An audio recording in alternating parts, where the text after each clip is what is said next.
anh mìnhអាចទៅទេរឿងថ្ងៃនេះត្រូវតែផ្ដល់ការពន្យល់មកខ្ញុំតើឯងស្មានថាខ្លួនឯងជានរណាខ្ញុំប្រាប់ឯងទៅប្តីរបស់ខ្ញុំគឺជាអ្នកវិនិយោគនៅទីនេះសូម្បីតែអ្នកទទួលខុសត្រូវឃើញខ្ញុំក៏ត្រូវលំអន់កាយដែរបើបង្ខំខ្លាំងពេកយើងនឹងវាយឯងជាមួយគ្នាដែរបើមានសេចក្តីក្លាហានសាកប៉ះខ្ញុំបន្តិចមើលចង់ងាប់មែនទេ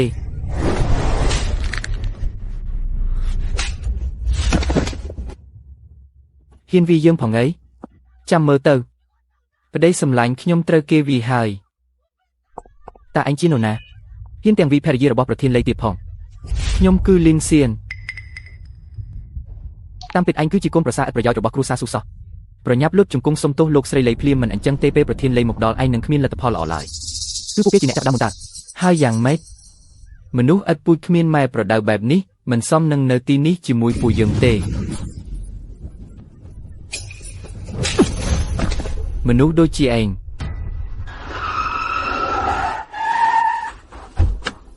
ខ្ញុំចង់ដឹងណាស់ថាតើនរណាហ៊ានធ្វើបាបប្រពន្ធរបស់ខ្ញុំ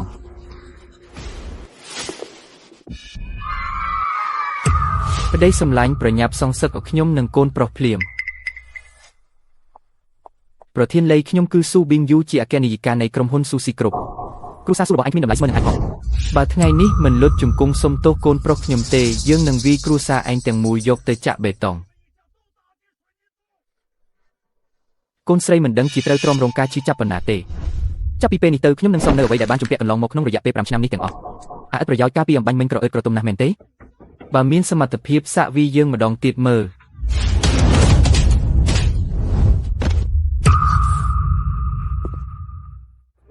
ខ្ញុំមិនត្រឹមតែហ៊ានវាយឯងទេខ្ញុំថែមទាំងហ៊ានសម្លាប់ឯងទៀតផងសម្លាប់វាទៅ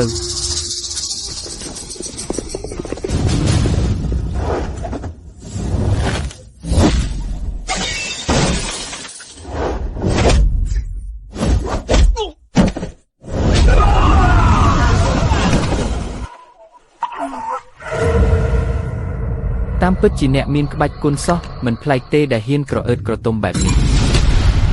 ប៉ុន្តែគ្រាន់តែជំនាញប៉ុណ្ណឹងមិនទាន់គ្រប់គ្រាន់នឹងមកឆ្លើយចំពោះមុខខ្ញុំទេ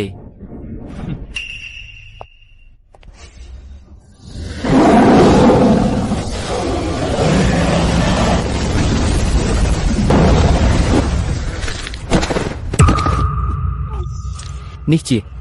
ធម្មពលរបស់កម្ពុជាយុទ្ធជនប្តីសម្លាញ់ទេមិនទាន់ទាំងប៉ះខ្លួនបងផងហេតុអ្វីបានជាបងលុតជង្គង់ទៅវិញស្រីចង្រៃគឺមកពីអញទាំងអស់នៅមិនប្រញាប់សុំទោសលោកគ្រូធំលីនទៀតលោកគ្រូធំហីហ៊ានប៉ះពាល់កូនស្រីខ្ញុំឯងត្រូវតែស្លាប់លោកគ្រូគឺខ្ញុំមានភ្នែកតែមើលមិនស្គាល់ភ្នំថៃសានខ្ញុំដឹងខុសហើយឯងមិនមែនដឹងខុសទេគឺឯងខ្លាចតើ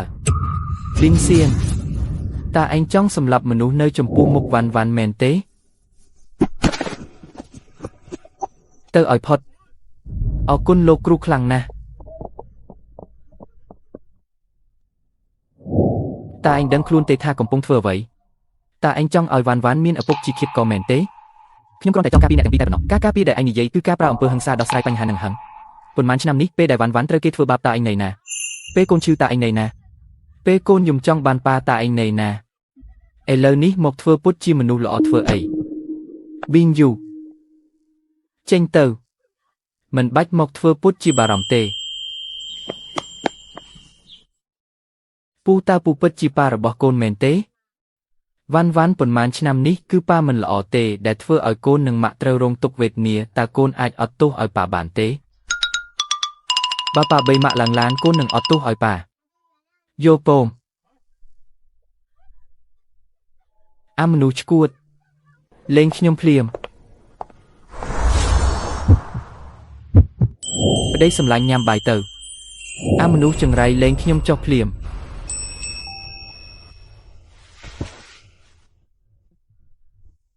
តើឯងចង់ធ្វើអ្វីកុំកម្រើកមួយផ្លេតនឹងជាហើយរួចរាល់ហើយពិតជាមិនឈឺទៀតមែនប៉ាពូកែខ្លាំងណាស់ម៉ាក់កុំដេញប៉ាចេញអីបានទេកូនមិនចង់ខ្លាយជាកូនគ្មានប៉ាទេប៉ាកុំបោះបង់កូននិងម៉ាក់ចោលទៀតអីណាវ៉ាន់វ៉ាន់កុំបារម្ភអីប៉ានឹងមិនទៅណាទៀតទេប៉ាទៅធ្វើបាយឲ្យកូនញ៉ាំសិនណាអាមនុស្សឈួតកុំសង្ឃឹមថាធ្វើបែបនេះហើយខ្ញុំនឹងអត់ទោសឲ្យអញឲ្យសោះ ម៉ាក់បាយដែលប៉ាធ្វើឈ្ងុយណាស់ម៉ាក់សាកញ៉ាំមើលទៅខ្ញុំមិនញ៉ាំបាយដែលគេធ្វើដាច់ខាតមិននឹកស្មានថាបាយដែលអាម្នាក់នេះធ្វើឆ្ងាញ់ដល់ថ្នាក់នេះសោះមិនប្លែកទេដែលការនោះបងស្រីជ្រើសរើសគេម៉ាក់ឆ្ងាញ់ទេនៅចាញ់ស្នាដៃខ្ញុំឆ្ងាញ់ណាស់ម៉ាក់កុហកច្បាស់ណាស់បាយរបស់ប៉ាធ្វើឆ្ងាញ់ជាងតើពិតជាកូនឥតខាន់ស្លាមែនគ្រាន់តែបាយមួយពេលក៏ទិញចិត្តបានបាត់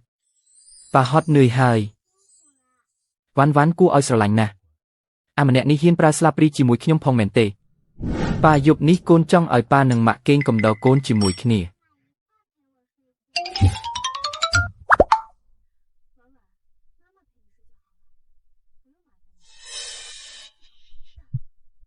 ប៉ុន្តែក្មេងដទៃទៀតសុទ្ធតែកេងជាមួយប៉ាម៉ាក់ទាំងអស់កូនក៏ចង់បានដែរនេះ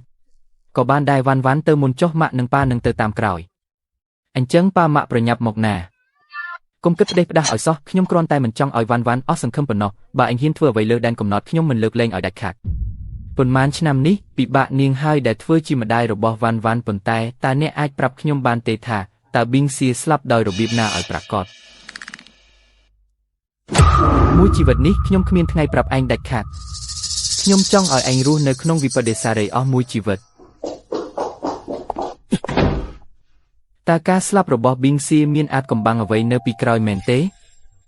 ប៉ាម៉ាក់និយាយថាប៉ុន្មានឆ្នាំនេះប៉ាទៅវីមនុស្សអាក្រក់នៅកន្លែងឆ្ងាយណាស់តើជាការបិទមែនទេពិតមែនហើយទៅថ្ងៃមុខនឹងគ្មានមនុស្សអាក្រក់ណាហ៊ានមកធ្វើបាបកូននិងម៉ាក់ទៀតឡើយអញ្ចឹងតើប៉ាអាចសន្យានឹងកូនរឿងមួយបានទេគ្មានបញ្ហាទេអ្វីក៏ប៉ាយល់ព្រមសន្យាជាមួយកូនដែរក្មេងជាច្រើនសុទ្ធតែមានប្អូនប្រុសប្អូនស្រីប៉ានិងម៉ាក់បង្កើតប្អូនម្នាក់ឲ្យកូនដែរទៅដើម្បីឲ្យមានគ្នាលេងជាមួយកូនមិញប៉ានិយាយថាយល់ព្រមគ្រប់រឿងតើបាត់ប៉ាយល់ព្រមតាមកូនហើយប្រញាប់គេងទៅណារាត្រីសួស្ដីប៉ាម៉ាក់ត្រូវតែប្រញាប់បង្កើតប្អូនឲ្យកូនឆាប់ណាក្មេងនិយាយលេងទេកុំប្រកាន់អីនាងប្រញាប់សម្រាកទៅចាត់ទុកថាឯងដឹងខ្យល់ចុះ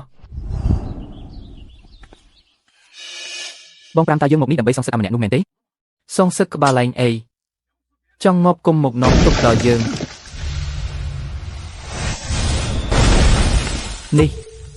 នេះជាមនុស្សមែនទេលោកគ្រូលេងខ្ញុំមានបំណងមកសុំទោសលោកដោយផ្ទាល់នៅក្នុងនេះមានលុយ10លានសូមលោកមេត្តាអធ្យាស្រ័យនិងលើកលែងទោសឲ្យគ្រួសារខ្ញុំផងក្រោកឡើងទៅឲ្យតែថ្ងៃក្រោយអញលេងបណ្ដោយឲ្យគ្រួសារធ្វើអ្វីតាមតែចិត្តទៀតរឿងនេះខ្ញុំនឹងមិនដេញដោលបន្តទៀតទេបើលោកគ្រូមិនទទួលយកទេខ្ញុំពិតជាគេងមិនលក់ពេញមួយយប់ជាមិនខានរឿងប្រពន្ធរបស់ខ្ញុំតើអញដឹងបានកម្រិតណាខ្ញុំគ្រាន់តែដឹងថាកូនស្រីច្បងគ្រូសាស៊ូបានលោតពីលើអគារសម្រាប់ខ្លួននៅសន្តាគារជាងឆឹងកាលពី4ឆ្នាំមុនរឿងក្រៅពីនេះខ្ញុំពិតជាមិនដឹងពិតមែនសម្រាប់ខ្លួនហីមិនអាចទៅរួចទេផ្អែកលើការយល់ដឹងរបស់ខ្ញុំចំពោះប៊ីងសៀនាងមិនមែនជាមនុស្សប្រភេទនោះទេម្យ៉ាងទៀតកាលនោះនាងមានវ៉ាន់ហើយតើនាងអាចសម្រាប់ខ្លួនដោយរបៀបណាសូមលោកគ្រូទុកចិត្តចុះខ្ញុំនឹងចាត់មនុស្សឲ្យទៅស៊ើបអង្កេតភ្លាមបើរកឃើញការពិតខ្ញុំនឹងជួយឲ្យឯងឈានដល់កម្រិតកម្ពុជាយុទ្ធជនអរគុណលោកគ្រូខ្លាំងណាស់ប៉ាហេតុអ្វីបានជាក្មេងដទៃមានត្រកូលតាមប៉ាតែឯកូនបែរជាមានត្រកូលតាមម៉ាក់ទៅវិញហើយតើពាក្យថាកូនប្រសាចូលស្ដីដែលពួកគេនិយាយមានន័យថាម៉េចវ៉ាន់ទៅយកកាតាបត្រៀមទៅរៀនទៅកូនបន្តិចទៀតទៅធ្វើការនៅក្រុមហ៊ុនជាមួយខ្ញុំទៅធ្វើការហីកាលពីមុនគឺបងស្រីរបស់ខ្ញុំជាអ្នកចិញ្ចឹមឯងឥឡូវនេះឯងនៅចង់ឲ្យខ្ញុំចិញ្ចឹមឯងទៀតមែនទេនៅក្នុងកាតនេះមានលុយ10លានទៅថ្ងៃមុខខ្ញុំអាចចិញ្ចឹមនាងនឹងវ៉ាន់បានចេញទៅក្រៅប៉ុន្មានឆ្នាំនេះមិនត្រឹមតែចេះវីតបទេថែមទាំងចេះនិយាយកុហកបោកប្រាស់ទៀតផងខ្ញុំមិនបានកុហកនាងទេល្មមហើយខ្ញុំធ្វើរឿងទាំងអស់នេះមិនមែនដើម្បីឯងទេគឺគ្រាន់តែមិនចង់ឲ្យគេនិយាយថាវ៉ាន់មានឪពុកមិនទទួលខុសត្រូវបើឯងនៅតែមិនព្រមធ្វើការងារឲ្យត្រឹមត្រូវទេប្រញាប់ចេញទៅភ្លាមយោពមប៊ីងយូតើនាងចង់ឲ្យខ្ញុំធ្វើការងារអ្វីអញមិនចូលចិត្តវីតបណាស់មែនទេអញ្ចឹងធ្វើជាសន្តិសុខទៅសន្តិសុខហីមិនដែរឬមួយក៏ឯងមិនចង់ធ្វើយោព្រមធ្វើ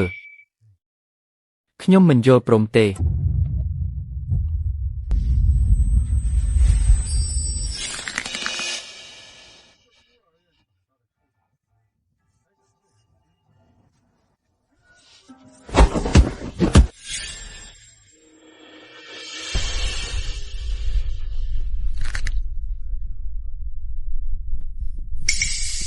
ការសម្រេចចិត្តរបស់ខ្ញុំមិនទាន់ដល់វេនអ្នកមកលូកដៃលូកជើងទេឆាប់ទៅចុះឈ្មោះភ្លាមទៅ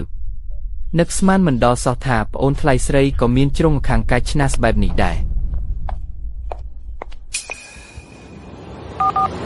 បន្តិចទៀតនឹងមានមនុស្សថ្មីម្នាក់ទៅខាងឯងមើលថែគេឲ្យបានល្អផងអូនឲ្យតែអ្នកចង់ចូលក្រុមសន្តិសុខសុទ្ធតែត្រូវលុតជង្គង់ច្រៀងបទសុំចុះចាញ់ឲ្យបងស្ដាប់តើឯងចង់លុតជង្គង់ដោយខ្លួនឯងឬចង់ឲ្យបងជួយច្រៀងបទសុំចុះចាញ់ជាគំនិតល្អចង្រៃយៈវាឲ្យងាប់ទៅ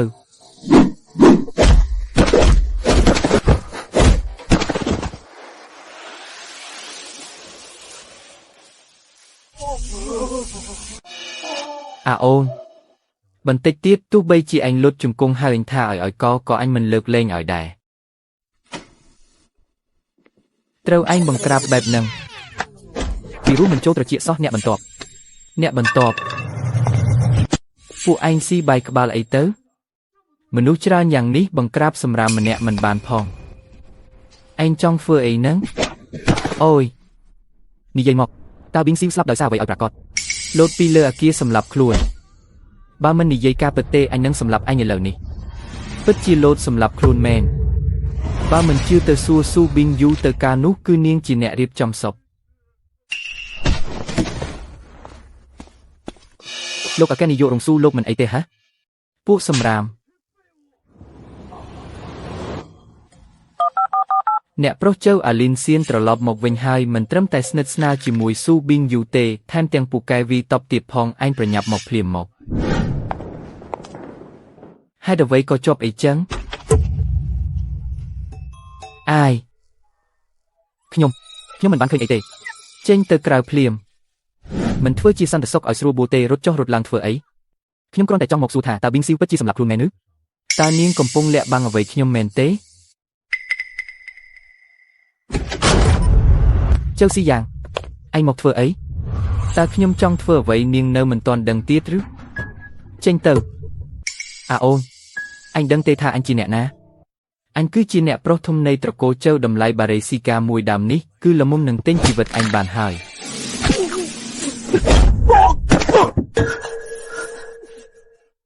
អ្នកប្រុសចៅលោកមិនអីទេហ៎ភ្នែកឯងខ្វាក់មែនទេសម្លាប់វាឲ្យឯងអូន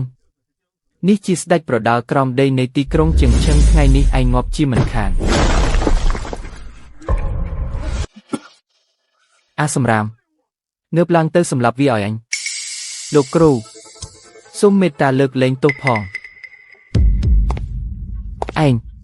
កុំធ្វើផ្ដេសផ្ដាសណាបើមិនអីចឹងទេសំបីត្រកូលស៊ូក៏ការពារឯងមិនបានដែរបើខ្ញុំចាំមិនខុសទេកាលពី5ឆ្នាំមុនឯងក៏ធ្លាប់បៀតបៀនប៊ីងស៊ីវដែរឯងឈួតហើយមែនទេបើគេស្លាប់ឯងក៏រស់មិនបានដែរឆាប់លែងដៃភ្លាមទៅស៊ូប៊ីងយូនាងស្រីចង្រៃខ្ញុំនឹងកាត់ផ្ដាច់រាល់ប្រភពគុតគង់សម្ភារៈសំណង់របស់ត្រកូលស៊ូពួកឯងចាំតែឡងចុងទៅវីវ៉ូហើយ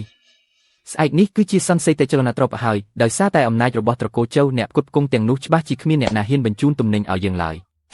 ដល់ពេលនោះលោកយាយច្បាស់ជាដកតំណែងប្រធានរបស់ខ្ញុំជាមិនខានកុំបារម្ភអីមានខ្ញុំនៅទីនេះហើយក្រៅពីចេះវីតបតើឯងចេះធ្វើអីទៀតដឹងអីចឹងមិននាំឯងមកក្រុមហ៊ុនជាមួយទេ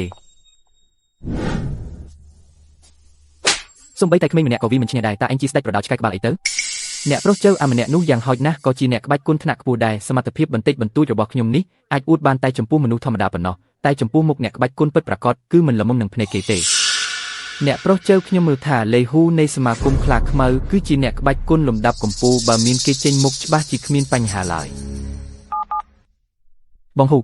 ខ្ញុំចង់ពឹងបងឲ្យជួយសម្លាប់មនុស្សម្នាក់សម្លាប់អ្នកណាលីនសៀនត្រូវហើយគឺកូនប្រសារកំសាករបស់ត្រកូលស៊ូនោះឯងឲ្យតែបងជួយកំចាត់វាឲ្យខ្ញុំនឹងជូនបង10លានហេតែ10លានទេហ៎អញគិតថាយើងជាស្មុំយីចប់មែនទេចុះបងចង់បានប៉ុន្មានហេ100លានថែមទាំងត្រូវបងមុនទាំងអស់ក្នុងពេលតែមួយចង្រៃយៈអាលេហ៊ូនេះពិតជាលោភលន់ខ្លាំងណាស់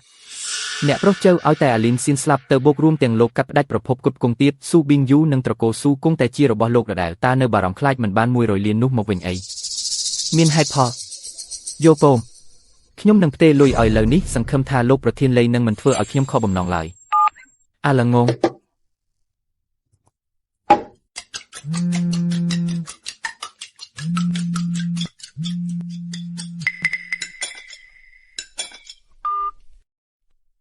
លោកគ្រូអំបញ្ញមិញនេះជើស៊ីយ៉ាងហ៊ានឲ្យតម្លៃ100លានដើម្បីឲ្យខ្ញុំសម្លាប់លោកលុយបានទេចូលកានីលោកហើយតើត្រូវឲ្យខ្ញុំកំចាត់ពីចោលទេមិនបាច់ទេខ្ញុំនឹងដោះស្រាយដោយផ្ទាល់ចុះរឿងដែលខ្ញុំឲ្យអញស៊ើបអង្កេតនោះទៅជាយ៉ាងណាហើយ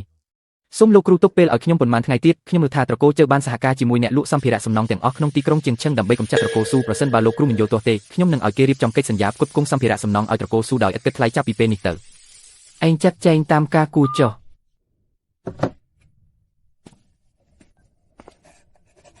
វ៉ាន់ញ៉ាំបាយកូនប៉ាម៉ាក់អារម្មណ៍មិនសូវល្អទេប៉ាប្រញាប់ទៅលួងគាត់ទៅនៅតែបារម្ភពីរឿងអ្នកគ្រប់គ្រងទៀតមែនទេមិនមែនដោយសារតែឯងទេអី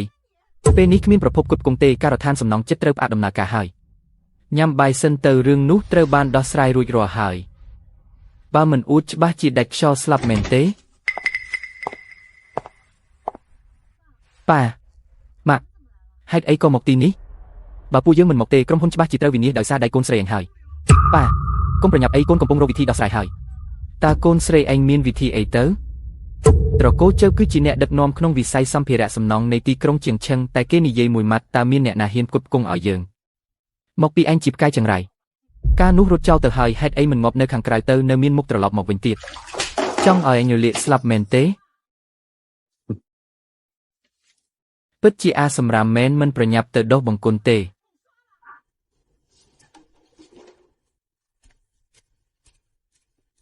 អាសម្រាមអញពិតជាថ្លើមធំមែនហ៊ានទាំងវីអ្នកប្រុសចៅទៀតឥឡូវនេះប្រញាប់ទៅលុតជង្គង់សុំទោសអ្នកប្រុសចៅភ្លាមរួចហើយចុះចេញពីត្រកូលស៊ូទៅប៉ា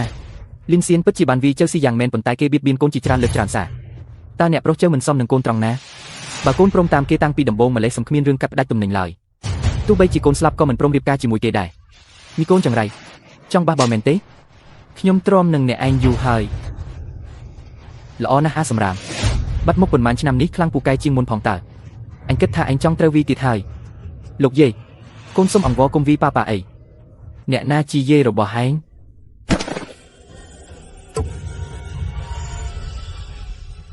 ចង់ងាប់មែនទេ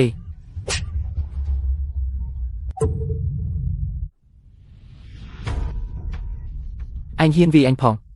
អាល្ងងអញឈោថ្មឹងធ្វើអីទៀតឆាប់វីប្រដៅវាទៅអូនសម្លាញ់អាម្នាក់នេះមិនដឹងជាទៅរៀនក្បាច់គុណពីណាមកទេសំបីស្ដេចប្រដាល់ក៏វីមិនឈ្នះគេផងតើបងធ្វើជាគូប្រកួតគេយ៉ាងម៉េចទៅប្រសិនបើពួកអ្នកឯងមិនមែនជាឪពុកម្ដាយរបស់វីងស៊ីទេពេលនេះប្រហែលជាងាប់បាត់ទៅហើយចេញទៅឯងចាំមើលទៅរឿងនេះមិនទាន់ចប់ទេ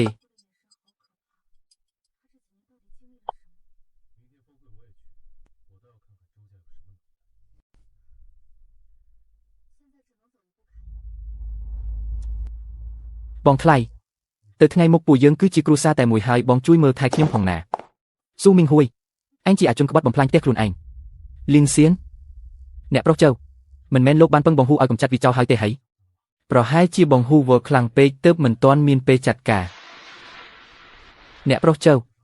អាម្នាក់នេះមិនមែនជាមនុស្សរបស់ត្រកូលស៊ូទៀតទេលោកចង់ចាត់ការគេយ៉ាងម៉េចក៏បានដែរត្រូវហើយអ្នកប្រុសចៅពួកយើងបានព្រមព្រៀងលើកប៊ីងយូឲ្យលោកហើយលោកគឺជាកូនប្រសារតែមួយគត់ដែលពួកយើងទទួលស្គាល់ខ្ញុំសូមនិយាយម្ដងទៀតទោះបីជាខ្ញុំស្លាប់ក៏មិនព្រមរៀបការជាមួយអាជនថោកទាបម្នាក់នេះដែររឿងនេះមិនមែនអាស្រ័យលើអញទេរឿងរៀបការជាមួយត្រកូលជើនេះយាយជាអ្នកសម្រេចបើអ្នកណាប្រឆាំងចុះចេញពីត្រកូលស៊ូទៅលោកយាយគោលបំណងរបស់ជើស៊ីយ៉ាងមិនមែនដើម្បីរៀបការជាមួយចៅទេគឺគេចង់លេបត្របាក់ត្រកូលស៊ូទាំងមូលប៊ីងយូសម្ដីបែបនេះមិនអាចនិយាយផ្ដេសផ្ដាស់ឡើយអ្នកប្រុសជើជាមនុស្សស្មោះត្រង់ធ្វើមិនដេចនឹងអាចធ្វើរឿងបែបនេះទៅរួចប៊ីងយូកុំរឹងតឹងទៀតអីខ្ញុំនឹងស្រឡាញ់ថែរក្សានាងឲ្យបានល្អបំផុតមើលទៅការប្រដៅការពីលើកមុនហាក់ដូចជានៅមិនទាន់គ្រប់គ្រាន់សម្រាប់ឯងទេកូនប្រសាលោកមិនអីទេហាអញចាំមើលទៅ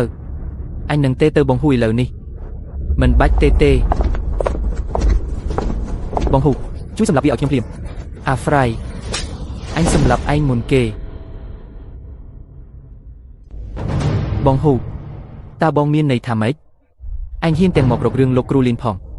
អញមិនវីកំតិចឯងនៅទីនេះគឺយកយកដល់មុខមាត់ត្រកូលជោឯងណាស់ទៅហើយស្អីគេលោកគ្រូលីនបងហ៊ូលោកប្រហែលជាច្រឡំមនុស្សហើយទេដឹងវាគ្រាន់តែជាកូនប្រសារកំសាកម្នាក់ប៉ុណ្ណោះធ្វើមិនដេចនឹងអាចជាលោកគ្រូដែលបងនិយាយនោះកើតឯងគិតថាឯងជាស្អី ហ៊ានសង្ស័យលើអត្តសញ្ញាណរបស់លោកគ្រូឡាំផងបើហ៊ាននិយាយមួយម៉ាត់ទៀតខ្ញុំនឹងកាត់អណ្ដាតឯងចោលលោកគ្រូឡាំនេះជាកិច្ចសន្យាផ្គត់ផ្គង់របស់សមាគមខ្លាខ្មៅយើងខ្ញុំជូនដល់គ្រូសាស៊ូសូមលោកមេត្តាទទួលយកផងមើលទៅតើពេញចិត្តទេនេះគឺសម្រាប់ខ្ញុំមែនទេពិតមែនហើយចាប់ពីពេលនេះទៅសមាគមខ្លាខ្មៅរបស់យើងនឹងផ្គត់ផ្គង់ជូនគ្រូសាស៊ូដោយឥតគិតថ្លៃឥតគិតថ្លៃលេហ៊ូអញហ៊ានធ្វើចំនួនខាត់ចុងខាត់ដើមបែបនេះដើម្បីតែអាស៊ូកំឡោះធ្លាក់ខ្លួនម្នាក់នេះនឹងដេញអាម្នាក់នេះចេញទៅក្រៅភ្លាមឯងចង់ធ្វើស្អីជើងរបស់ខ្ញុំអរគុណច្រើនលោកប្រធានលីអរគុណលោកប្រធានលីដែលបានជួយគ្រួសារស៊ូរបស់យើងក្នុងគ្រាក្រលំបាកគ្រួសារស៊ូដឹងគុណមិនអាចបំភ្លេចបានឡើយតែកិច្ចសន្យានេះមានពាក់ព័ន្ធអ្វីជាមួយគ្រួសារស៊ូរបស់ពួកឯងឡាំសៀនឯងនិយាយបែបនេះមិនត្រូវទេយ៉ាងណាក៏ឯងជាកូនប្រសាររបស់គ្រួសារស៊ូយើងដែររបស់ឯងមិនមែនជារបស់គ្រួសារស៊ូទេអីកាលពីមុនមិនមែនតែងតែមិនព្រមទទួលស្គាល់ខ្ញុំជាកូនប្រសារទេអីមិនក៏ឥឡូវនេះមកចង់រាប់ញាតវិញឯងស្អីគេលោកគ្រូឡាំជាមនុស្សដែលឯងអាចចង្អុលមកបានផងឡាំសៀនក្នុងពេលដែលឯងនៅព្រមយកកិច្ចសន្យាចេញមកជួយគ្រួសារស៊ូបញ្ជាក់ថាក្នុងចិត្តឯងនៅមានប៊ីងស៊ីវបើអីចឹងទុកកិច្ចសន្យានេះចុះខ្ញុំអនុញ្ញាតឲ្យឯងត្រឡប់មកគ្រួសារស៊ូវិញត្រឡប់មកគ្រួសារស៊ូវិញមិញនេះមិនមែនលោកស្រីចង់បណ្ដេញប៊ីងស៊ីវចេញពីគ្រួសារទេអីតើឯងចង់មានន័យថាម៉េចឲ្យប្រកាសងាយស្រួលទេបើចង់បានកិច្ចសន្យានេះត្រូវលុតជង្គង់សុំទោសប៊ីងស៊ីវ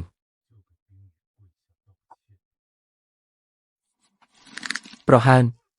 ឡាំសៀនឯងនេះពិតជាមិនស្គាល់ចាស់ទុំមែនអាឆ្កែនេះតើឯងគិតថាខ្ញុំនិយាយតែស្រីចាស់ម្នាក់នេះមែនទេនៅមានពួកឯងទាំងអស់គ្នាទៀតលុតជង្គង់សុំទោសទាំងអស់គ្នា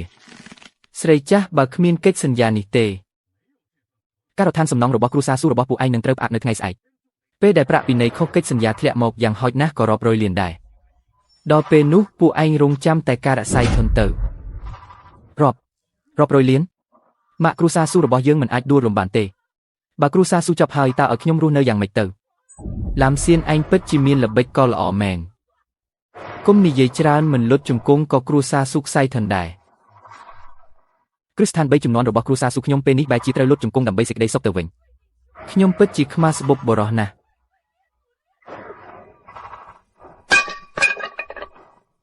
ល្អខ្ញុំលុតជង្គង់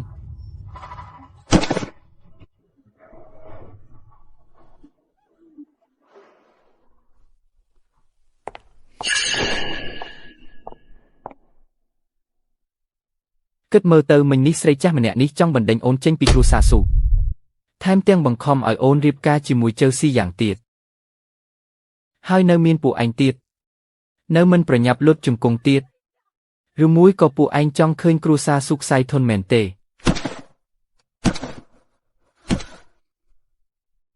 ពេលនេះលោកពេញចិត្តហើយមែនទេមិនទាន់គ្រប់គ្រាន់ទេតើឯងចង់បានអីទៀតខ្ញុំចង់ឲ្យស្រីចាស់ឯងចុះចេញពីតំណែងភ្លាមហើយផ្ទេរភាគហ៊ុនទាំងអស់ឲ្យប៊ីងស៊ីវធ្វើជាប្រធានក្រុមប្រឹក្សាភិបាលឯងនេះពិតជាប្លន់កណ្ដាលវាមែនភាគហ៊ុនរបស់គ្រូសាស៊ូតើឯងអាចដណ្ដើមយកបានដោយគ្រាន់តែនិយាយមួយម៉ាត់យ៉ាងម៉េចទៅម៉ាក់មិនអាចយល់ព្រមបានទេស៊ូសិនប៉ាងនេះជាកូនប្រសារដ៏ល្អរបស់អញហើយហ៊ានមានគំនិតចង់ដណ្ដើមគ្រូសាស៊ូបើសិនជាប៊ីងស៊ីវកាន់កាប់ភាគហ៊ុននោះក្រុមហ៊ុនមិនមែនជារបស់គ្រូសាយើងទាំងមូលទេអីប្អូនទី2ភាគហ៊ុនឲ្យទៅប៊ីងស៊ីវតើមិនមែនឲ្យទៅកូនប្រសារខ្ញុំឯណានាងកាន់កាប់ក្រុមហ៊ុននាងក៏នៅតែជាមនុស្សរបស់គ្រួសារស៊ូយើងដែរតើមិនក៏ត្រូវគិតច្រើនម្លេះសម្ដីឥតប្រយោជន៍កុំគិតថាខ្ញុំមិនដឹងថាពួកឯងកំពុងគិតអីឲ្យសោះម៉ាក់ក្រុមហ៊ុនជារបស់ម៉ាក់ណាមិនអាចឲ្យបានទេឡាំសៀនឯងពិតជាចង់ធ្វើបាបពួកយើងដល់ថ្នាក់នេះមែនទេនេះជាអ្វីដែលពួកឯងរកខ្លួនឯងទេ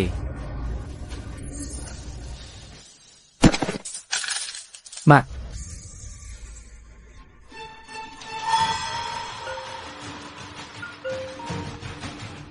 កញ្ញាស៊ូវ៉ាន់បានសន្លប់បាត់ស្មារតីហើយកញ្ញាស៊ូវ៉ាន់នៅតែដូចមុនដដែលស្រាប់តែសន្លប់បាត់ស្មារតីតែម្ដងតើមានរឿងអ្វីកើតឡើងឲ្យប្រាកដវ៉ាន់មានជំងឺបេះដូងពីកំណើតតាំងពីកើតមកនាងបានសន្លប់ជាច្រើនដងមកហើយមិននឹកស្មានថាវ៉ាន់ត្រូវរងទុក្ខលំបាកច្រើនយ៉ាងនេះសោះលោកប្រធានចៅតើស្ថានភាពរបស់វ៉ាន់បានធូរស្រាលខ្លះហើយឬនៅលើកនេះមិនដូចរាល់ដងទេពេលបញ្ជូនមកដល់នាងមានសភាពខ្សោយបេះដូងធ្ងន់ធ្ងរទៅហើយលោកប្រធានចៅលោកជាអ្នកជំនាញវះកាត់បេះដូងដ៏ល្បីល្បាញបំផុតនៅទីក្រុងជាងឈឹងលោកត្រូវតែជួយសង្គ្រោះនាងផងនាងនៅតូចណាស់ លេងតន់ហើយគួរតែរៀបចំធ្វើបុណ្យសពទៅ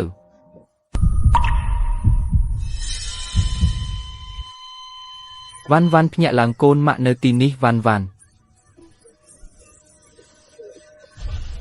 ប៊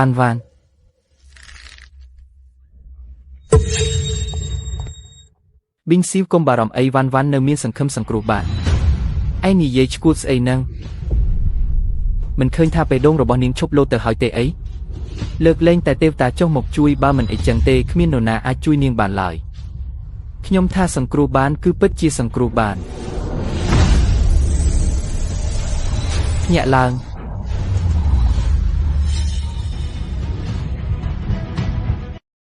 នរណាអនុញ្ញាតឲ្យអញប៉ះពាល់អ្នកជំងឺ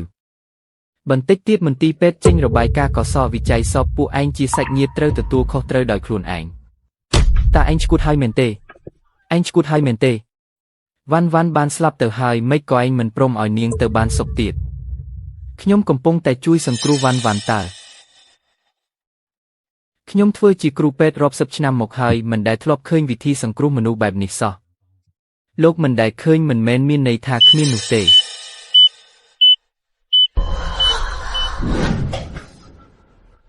នេះអាចទៅរួចយ៉ាងម៉េចទៅអំបញ្ញមិញនេះច្បាស់ជាបង្ហាញថាគ្មានចង្វាក់បេះដូងទៅហើយតើខ្ញុំយល់ហើយច្បាស់ជាម៉ាស៊ីនមានបញ្ហាហើយឯងគ្រាន់តែមានសំណាងល្អតែប៉ុណ្ណោះមិនចង់ពន្យល់ប្រាប់គ្រូពេទ្យអសមត្ថភាពដូចជាលោកទេអូនកុំអួតពេកទោះបីជាបេះដូងលោតឡើងវិញក៏យ៉ាងម៉េចដែរនាងក៏នៅតែមិនទាន់ដឹងខ្លួនដដែលទៅឲ្យផុតទៅឯងចាំមើលទៅគង់តែមានថ្ងៃដែលឯងមកអង្វរខ្ញុំមិនខានឡាមសៀនតើស្ថានភាពវ៉ាន់វ៉ាន់ពេលនេះយ៉ាងម៉េចហើយមិញនេះខ្ញុំគ្រាន់តែប្រើកម្លាំងធាតុពិតដើម្បីដាស់ចរន្តបេះដូងរបស់នាងជាបណ្ដោះអាសន្នដើម្បីរក្សាជីវិតតែប៉ុណ្ណោះចុះតើមានវិធីណាដែលអាចព្យាបាលវ៉ាន់វ៉ាន់ឲ្យជាសះស្បើយទាំងស្រុងបានទេបើចង់ព្យាបាលវ៉ាន់វ៉ាន់ឲ្យជាដាច់គឺត្រូវតែស្វែងរកឱសថសំខាន់មួយមុខគឺផ្កាស្បៃរឿង9ទេសផ្កាស្បៃរឿង9ទេសលោកគ្រូឡាមនៅវិមានធានអ៊ីរបស់គ្រូពេទ្យទេវលីថ្ងៃនេះមានការដេញថ្លៃឱសថ1គួរតែមានផ្កាស្បៃរឿង9ទេសដែលលោកត្រូវការហើយគ្រូពេទ្យទេវលីគឺគ្រូពេទ្យទេវលំដាប់លេខ1នៅទីក្រុងជៀងឆឹងរបស់យើងគឺលោកលីភីងអានបើចង់ហាត់កូនត្រូវតែខំប្រឹងប្រែងតើអ្វីទៅជាក្បាច់កូនគឺការចេញពីការហ្វឹកហាត់អស់រយៈពេលជាច្រើនឆ្នាំហ៊ានទប់ទល់ទៀតមែនទេហាត់បន្តទៀតទៅរៀមច្បងខ្ញុំពិតជាទ្រាំលេងបានទៀតហើយសម្រាប់ឯងនៅអាចធ្វើស្អីបានទៀតទៅរៀមច្បងខ្ញុំចង់បោះបង់ក្បាច់គុណទៅរៀនពេទ្យវិញទេសូមរៀមច្បងមេត្តាលើកលែងឲ្យខ្ញុំផងទៅមនុស្សដែលព្រានប្រដៅមិនបានទៅឲ្យផុតទៅ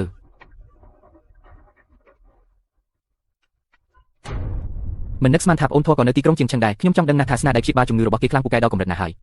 លោកគ្រូឡាមបើចង់ចូលរួមការដេញថ្លៃរបស់វិមានធានអ៊ីលុះត្រាតែមានសម្បត្តិអញ្ជើញនេះទើបអាចចូលបាន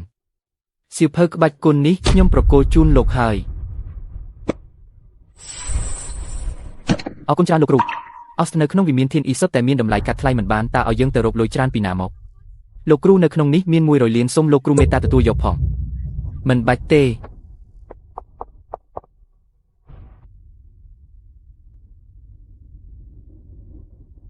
អ្នកគ្រូបៃជួយរំខានអ្នកគ្រូជួយមើលថែវ៉ាន់វ៉ាន់ជំនួសខ្ញុំផងកញ្ញាស៊ូកុំបារម្ភអីវិមានធានអ៊ីពិតជាសំដូចពាក្យល្បីល្បាញមែនធម្មតាសោះនឹងឯងនិយាយឈួតស្អីនឹងបើគ្មានសម្បត្តិអញ្ជើញទេសូម្បីតែទ្វារវិមានធានអ៊ីក៏យើងចូលមិនចុះផងខ្ញុំចង់អញ្ជើញគ្រូពេទ្យទេវលីមកមើលជំងឺឲ្យវ៉ាន់វ៉ាន់យូរហើយតែគួរឲ្យស្ដាយដែលឋានៈរបស់គ្រូសាស៊ូយើងមិនទាន់គ្រប់គ្រាន់អូគេវិរោគធំដល់ថ្នាក់នឹងផងនរណាហ៊ាននិយាយតាមគ្រូពេទ្យទេវលីពីក្រោយខ្នងចង់មកមែនទេដែលពិតជាអញសោះអាស៊ូកំឡោះធ្លាក់ខ្លួនម្នាក់នេះទីនេះជាវិមានធានអ៊ីតើជាកន្លែងដែលឯងអាចមកបានដែរឯងមកបានចុះហេតុអ្វីបានជាពួកយើងមកមិនបានគ្រូសាស៊ូរបស់ពួកឯងតើមានឋានៈស្មើនឹងគ្រូសាចូលរបស់យើងដែរឬឃើញទេគ្រូពេទ្យទេវលីគ្រាន់តែចាក់មកចូល3ដើមជើងរបស់ខ្ញុំក៏ជាសះស្បើយបាត់ទៅហើយគួរឲ្យធុញទ្រាន់ណាស់ទីនេះជាវិមានធានអ៊ីហាមឃាត់ការវាយតប់គ្នាជាដាច់ខាតបើឯងហ៊ានប្រើហិង្សាគឺចង់ងាប់ហើយកុំមកធ្វើពុតវីមកបើខ្លាំងវីខ្ញុំសាក់មើលអាមនុស្សកំសាក់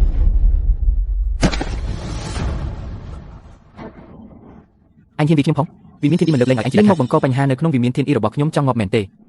អ្នកគ្រប់គ្រងជាងឆាប់សម្លាប់វីទៅឯងចង់មកប្រដៅខ្ញុំឲ្យធ្វើការងារមែនទេចាប់ខ្លួនគេទៅ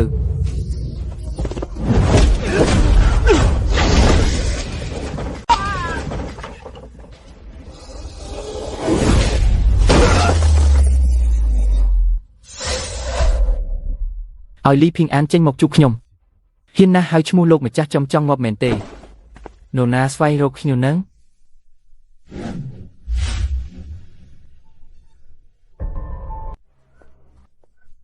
លោកម្ចាស់មកពីកូនចៅអសមត្ថភាពធ្វើឲ្យដំណាក់គ្រូពេទ្យទេវៈត្រូវអាម៉ាស់ហើយ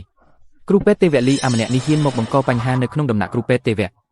ថែមទាំងហ៊ានហៅឈ្មោះលោកជំទាវពិតជាមិនដាក់លោកក្នុងកែវភ្នែកតតែសោះលោកមិនអាចលើកលែងឲ្យគេញីទេច្បាស់ជាឯងជាអ្នកបង្ករឿងមុនសោះនៅឡើយមកប្តឹងយកត្រូវមុនទៀតទោះជាយ៉ាងណាក៏ដោយច្បាប់របស់ដំណាក់គ្រូពេទ្យទេវៈគឺហាមប្រយុទ្ធគ្នាក្រៅផ្លូវការឯងហ៊ានបំផ្លាញច្បាប់ដែលគ្រូពេទ្យទេវៈលីបង្កើតឡើងដោយផ្ទាល់ដៃផងថ្ងៃនេះទោះបីជាព្រះយេស៊ូវចុះមកក៏ជួយឯងមិនបានដែរខ្ញុំជាអ្នកនិយាយសិស្សប្អូនឯងពិតជាមានអំណាចខ្លាំងណាស់តើសិស្សប្អូន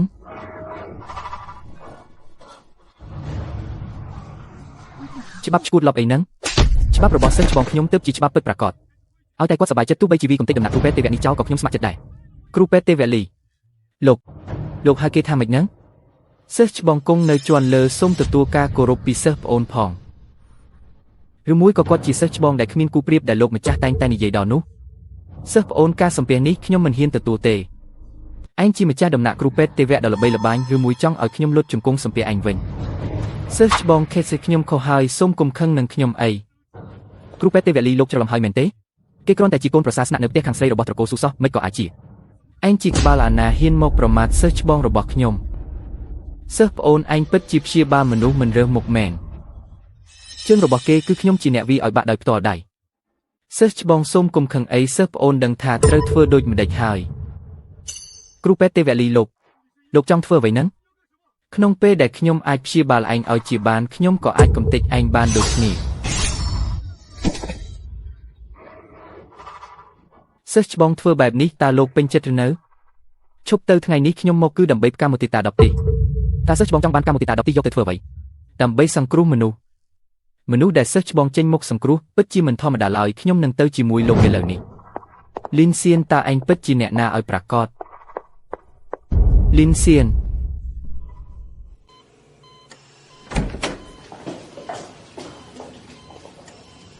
កញ្ញាស៊ូម្នាក់នេះគឺអូហូនាងប្រកាសជាបងថ្លៃស្រីហើយមែនទេបងថ្លៃស្រីខ្ញុំមិនមែនអូតាមពិតទៅនាងទើបជាបងថ្លៃស្រីសោះសិស្សច្បងលោកនិងបងថ្លៃមានកូនធំប៉ុណ្ណេះទៅហើយពិតជាមិនធម្មតាមែនលោកយកច្រឡំហើយខ្ញុំមិនមែននៅតែថាមិនមែនទៀតខ្ញុំមើលតែមួយផ្លែតក៏ដឹងដែរថាកែវភ្នែករបស់ក្មេងម្នាក់នេះដូចបងថ្លៃបេះបិទសិស្សច្បងការរក្សាការសម្ងាត់របស់លោកពិតជាធ្វើបានល្អណាស់ណានិយាយឈួតអីហ្នឹងនេះគឺជាប្អូនស្រីភ្លោះរបស់បងថ្លៃឯងទេបងថ្លៃស្រីរបស់ឯងគាត់លាចាកលោកទៅហើយស្អីគេរឿងនេះវាកាត់ឡើងយ៉ាងម៉េចទៅវិញចាំនិយាយគ្នាក្រោយទៀតជួយសង្គ្រោះក្មួយស្រីឯងសិនទៅគ្រូពេទ្យទេវៈលីតើស្ថានភាពរបស់វ៉ាន់យ៉ាងម៉េចហើយបងថ្លៃស្រីអូមិនមែនទេគឺកញ្ញាស៊ូវ៉ាន់មានបញ្ហាខ្សោយបេះដូងពីកំណើតឈាមរត់ខ្សោយប្រសិនបើគ្មានធម្មពលខាងក្នុងមួយបាតដៃរបស់សិស្សច្បងជួយបន្តជីវិតទេក្មេងម្នាក់នេះមិនអាចទ្រាំទ្របានដល់ពេលនេះឡើយគុំនិយាយឥតប្រយោជន៍ច្រើនប្រញាប់ជួយមនុស្សទៅ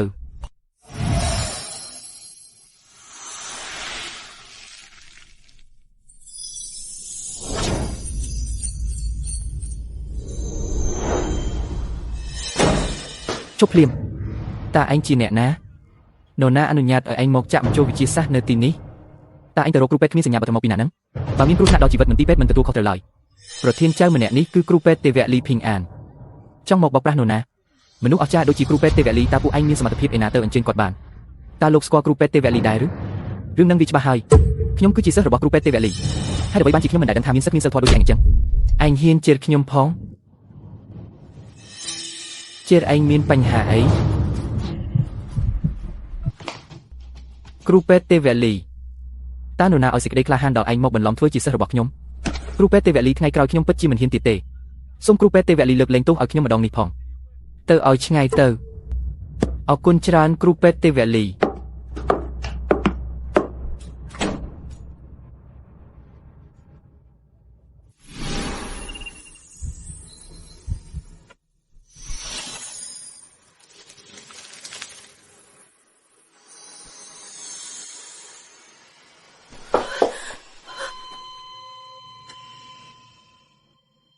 ប៉ាម៉ាក់កូនស្មានតែមិនអាចជួបអ្នកទាំងពីរទៀតហើយតើវ៉ាន់កុំខ្លាចអីប៉ាម៉ាក់នៅទីនេះជានិច្ចជាមួយកូនម៉ាក់កូនងុយគេងណាស់ សិស្សច្បងកុំបារម្ភអីបញ្ហាខ្សោយបេះដូងពីកំណើតរបស់វ៉ាន់បានសន្សំទុកជាច្រើនឆ្នាំមកហើយឥឡូវនេះនៅពេលដែលឈាមរត់ស្រួលឡើងវិញស្មារតីរបស់នាងគ្រាន់តែមិនទាន់នឹងនៅមួយរយៈសម្រាប់ព្យាបាល2 3ថ្ងៃនឹងជាសះស្បើយវិញហើយអ្នកគ្រូបៃអរគុណអ្នកគ្រូខ្លាំងណាស់ប្រសិនបើគ្មានអ្នកគ្រូបញ្ជូនវ៉ាន់មកមន្ទីរពេទ្យទាន់ពេលវេលាទេលទ្ធផលពិតជាមិនហ៊ានគិតឡើយលោកលីនិយាយហួសហើយនេះជាទូនីតិរបស់ខ្ញុំទេម្យ៉ាងទៀតខ្ញុំក៏ស្រឡាញ់ក្មេងស្រីវ៉ាន់នេះខ្លាំងណាស់ដែរ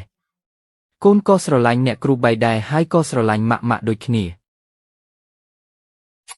សិស្សច្បងលោកនៅតែថានាងមិនមែនជាបងថ្លៃស្រីទៀតមែនទេវ៉ាន់ហៅលោកថាប៉ាហើយបងថ្លៃស្រីថាម៉ាក់ទៀតពិតមកទៅពិតមែនហើយសិស្សច្បងធំក៏នៅឯផ្ទះដែរ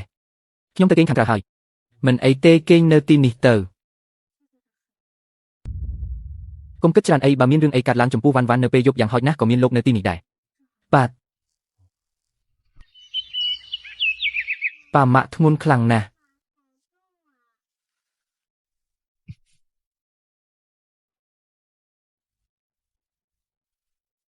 លីនសៀនអាំនូឈួតម៉ាក់សង្កត់កូនសឹងតែដកដង្ហើមមិនរួចទៅហើយវ៉ាន់ម៉ាក់មិនមែនដឹងចិត្តធ្វើអញ្ចឹងទេមិនអីទេកូនលើកលែងទោសឲ្យម៉ាក់ហើយលើកនេះខ្មាស់គេស្លាប់ហើយ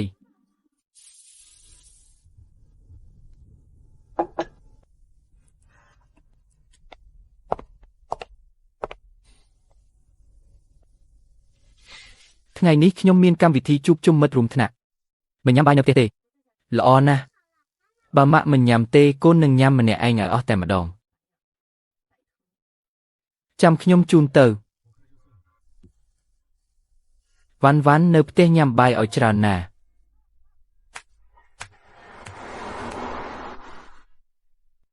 មិននឹកស្មានថាលោកបាក់ឡានបានស្រួលបួលបែបនេះសោះធ្វើជាសន្តិសុខពិតជាខាត់បង់សមត្ថភាពមែនយកបែបនេះចុះថ្ងៃក្រោយលោកធ្វើជាដៃកងឡានឲ្យខ្ញុំទៅខ្ញុំនឹងដំឡើងប្រាក់ខែឲ្យមួយទ្វេជា2បាទមេកាយខ្ញុំនឹងរងចាំនៅខាងក្រៅ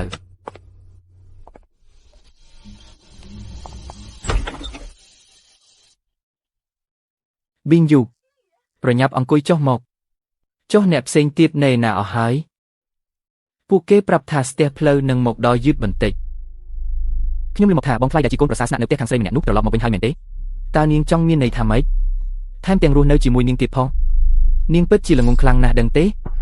នាងនៅតែតាក់ទងជាមួយអាម្នាក់នោះតើឲ្យអ្នកប្រុសជើគិតយ៉ាងម៉េចល្មមបានហើយជើស៊ីយ៉ាងគ្រាន់តែជាមនុស្សថោកទាបម្នាក់ប៉ុណ្ណោះបើនាងនៅតែនិយាយពីគេទៀតខ្ញុំនឹងដើរចេញឥឡូវនេះព្រមហើយខ្ញុំមិននិយាយទៀតទេមិនបានមែនទេមើលនាងចុះគ្រាន់តែនិយាយលេងសោះក៏ខឹងដែរ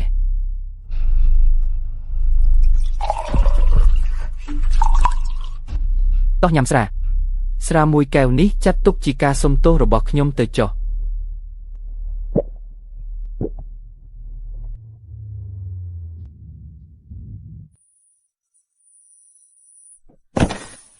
នាង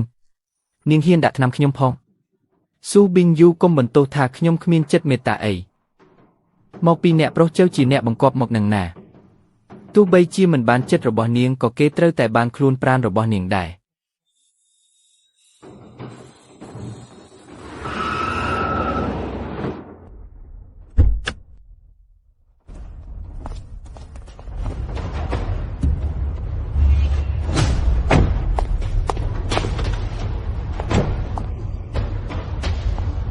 កុំភ្លេចចំណែកគុណសម្បត្តិរបស់ខ្ញុំផងណាអរគុណច្រើនអ្នកប្រុសជើខ្ញុំបានថែមថ្នាំដូសធំជាពិសេសសម្រាប់នាងទៀតផងអ្នកប្រុសជើពេលនេះនាងទ្រាំលែងបានទៀតហើយធ្វើបានល្អណាស់ជើស៊ីយ៉ាងអាសត្វត្រឆានជិះទៀតមកនាងកាន់តែជេរខ្ញុំកាន់តែមានអារម្មណ៍ពុះកញ្ជ្រោលលីនសៀនពិតជាមិនលើកលែងឲ្យឯងឡើយនេះគឺជាកម្ពុជាអ្នកខ្លាំងលំដាប់គ្រូធំរបស់ត្រកូលជើខ្ញុំបើរឿងនេះលីនសៀនមិនមកគឺវាល្អហើយតែបើគេហ៊ានមកថ្ងៃនេះជាថ្ងៃស្លាប់របស់គេជាមិនខានប៊ីងយូស្ដាប់ពាក្យណែនាំរបស់មិត្តភក្តិល្អទៅនាងគួរតែព្រមលំអន់តាមអ្នកប្រុសជើទៅល្អជាងថយចេញទៅខ្ញុំគ្មានមិត្តភក្តិថោកទាបដូចជានាងទេស្រីថោកទាបឲ្យផ្លូវល្អមិនដើរបែរជាចង់ដើរផ្លូវស្លាប់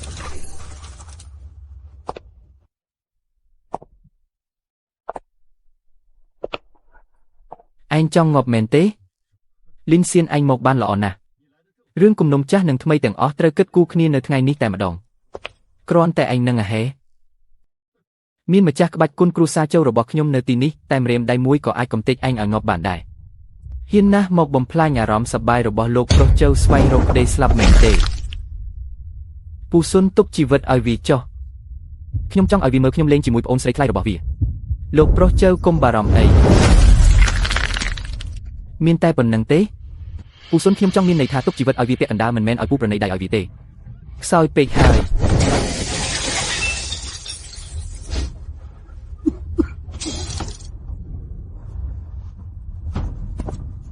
ឯងមិនដេចក៏ខ្លាំងម្ល៉េះឯងហ៊ានកំទេចគ្រឹះក្បាច់គុណរបស់ខ្ញុំផងអេមិនអាចទៅរួចទេសូម្បីតែលំដាប់គ្រូក្បាច់គុណក៏មិនមែនជាគូប្រកួតរបស់ឯងដែរសម្រាមពិតមែនអាអូនលុតជង្គង់ចុះភ្លាមបើមិនដូច្នោះទេស៊ូប៊ីងយូនឹងត្រូវងាប់ឥឡូវនេះហើយចុះឥឡូវយ៉ាងម៉េចដែរលើកលែងទោសផងខ្ញុំមិនហ៊ានទៀតទេហួសពេលហើយឯងហ៊ានសម្លាប់លោកប្រុសជើផងអេអាអូនគ្រូសាជើមិនលើកលែងឲ្យឯងជាដាច់ខាតត្រឡប់ទៅប្រាប់មេគ្រូសាជើរបស់ឯងទៅបើហ៊ានមករំខានគ្រូសាខ្ញុំម្ដងទៀតខ្ញុំនឹងកំទេចគ្រូសាជើទាំងមូលឲ្យវិនាសទៅឲ្យផុតទៅឥឡូវដល់វេននាងហើយកុំសម្លាប់ខ្ញុំអីឲ្យតែលើកលែងទោសឲ្យខ្ញុំធ្វើអ្វីក៏បានដែរ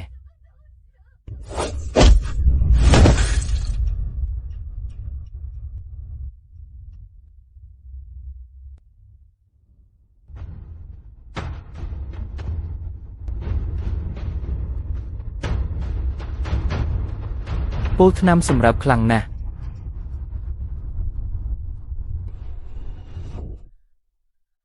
ប៊ីងយូកុំកម្រិតអីខ្ញុំជួយបន្សាបជាតិពលឲ្យនាងជួយខ្ញុំផង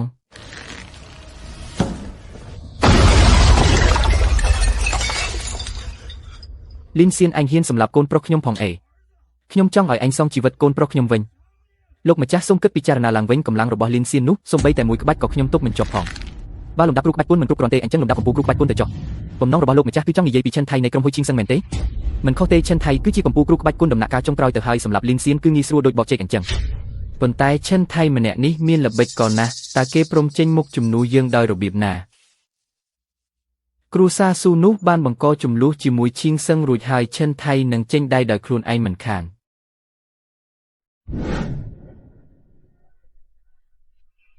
ប៊ីងយូនាងស្ដាប់ខ្ញុំពន្យល់សិននាងដឹងពីស្ថានភាពនៅពេលនោះហើយតើមានអ្វីត្រូវពន្យល់ទៀតខ្ញុំត្រូវបានថ្នាំធ្វើឲ្យវង្វេងស្មារតីប៉ុន្តែឯងដឹងខ្លួនច្បាស់ណាស់តើឯងគ្មានវិធីផ្សេងទេអីខ្ញុំក៏ចង់ដែរប៉ុន្តែពេលនោះនាងមិនបានផ្ដល់ឱកាសឲ្យខ្ញុំតតែសោះគ្រប់គ្រាន់ហើយចាប់ពីពេលនេះទៅយើងគ្មានទំនាក់ទំនងអ្វីនឹងគ្នាទៀតទេកុំប៉ះខ្ញុំកុំដើរតាមខ្ញុំ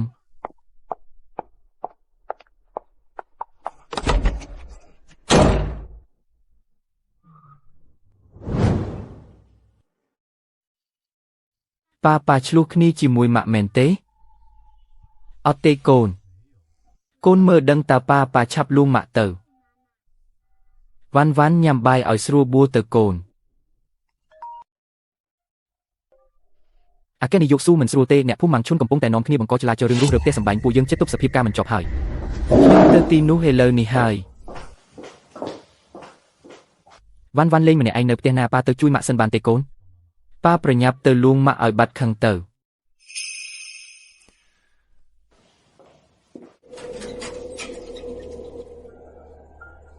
បងប្អូនទាំងអស់គ្នាឲ្យតែពួកយើងរួមគ្នាប្រឆាំងនឹងការរុះរើដល់ពេលនោះលុយសងជំងឺចិត្តនឹងកើនឡើងជាង3ដងមិនខានលីហុងវ៉ៃ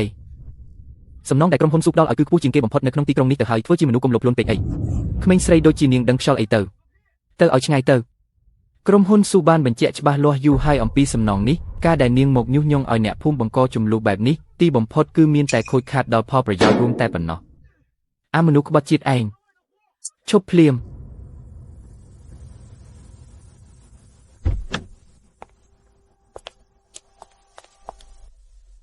អ្នកគ្រូបៃមិនក៏អ្នកគ្រូនៅទីនេះកញ្ញាស៊ូខ្ញុំក៏ជាអ្នកភូមិម៉ាំងឈុនម្នាក់ដែរមិនក៏កញ្ញាមកតែម្នាក់ឯងអញ្ចឹងប្រញាប់ចាក់ចេញទៅលីហុងវ៉ៃម្នាក់នេះហ៊ានធ្វើរឿងគ្រប់យ៉ាងទាំងអស់ខ្ញុំមកទីនោះគឺដើម្បីដោះស្រាយបញ្ហានេះនិយាយមកតើចង់បានលុយប៉ុន្មានអាកេនាយកស៊ូពិតជាមនុស្សនិយាយត្រង់មែនបើអញ្ចឹងមែនខ្ញុំទៀមទីច្រើនទេសុំតែ3ដងនៃសំណងរុះរើចាស់ទៅបានហើយលីហុងវ៉ៃឯងនេះពិតជាលោកខ្លួនចង់បានហួសហេតុពេកហើយ អ្នកភូមិម៉ាំងឈុនរបស់ឯងបានផ្តិតមេដែលលើកិច្ចព្រមព្រៀងរុះរើជាយូរមកហើយឥឡូវចង់មកបដិសេធវិញវាមិនអាចទៅរួចទេឥឡូវគ្មានវាទៀតទេតើទោះបីជាអញឲ្យកិច្ចសន្យាចោលក៏គ្មានប្រយោជន៍ដែរខ្ញុំគ្មានថ្ងៃយល់ព្រមតាមការទាមទាររបស់អញដាច់ខាតចុះនាងមកនិយាយឥតប្រយោជន៍ធ្វើអីទៀតបើអញហ៊ានប៉ះខ្ញុំតែបន្តិចទៀតខ្ញុំនឹងប្តឹងប៉ូលីសភ្លាមមីស្រីចង្រៃខ្ញុំផ្ដល់កិត្តិយសឲ្យនាងខ្លាំងពេកហើយអាមនុស្សមិនស្គាល់ងាប់រស់ពិតមែន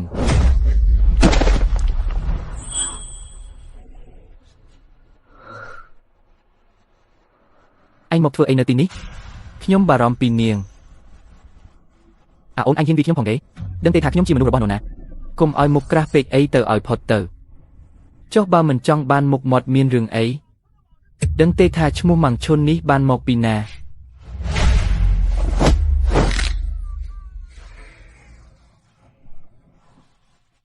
អញចប់ហើយខ្ញុំជាមនុស្សរបស់បងឈីងខ្ញុំចង់ដឹងណាស់ថាគេខ្លាំងកម្រិតណា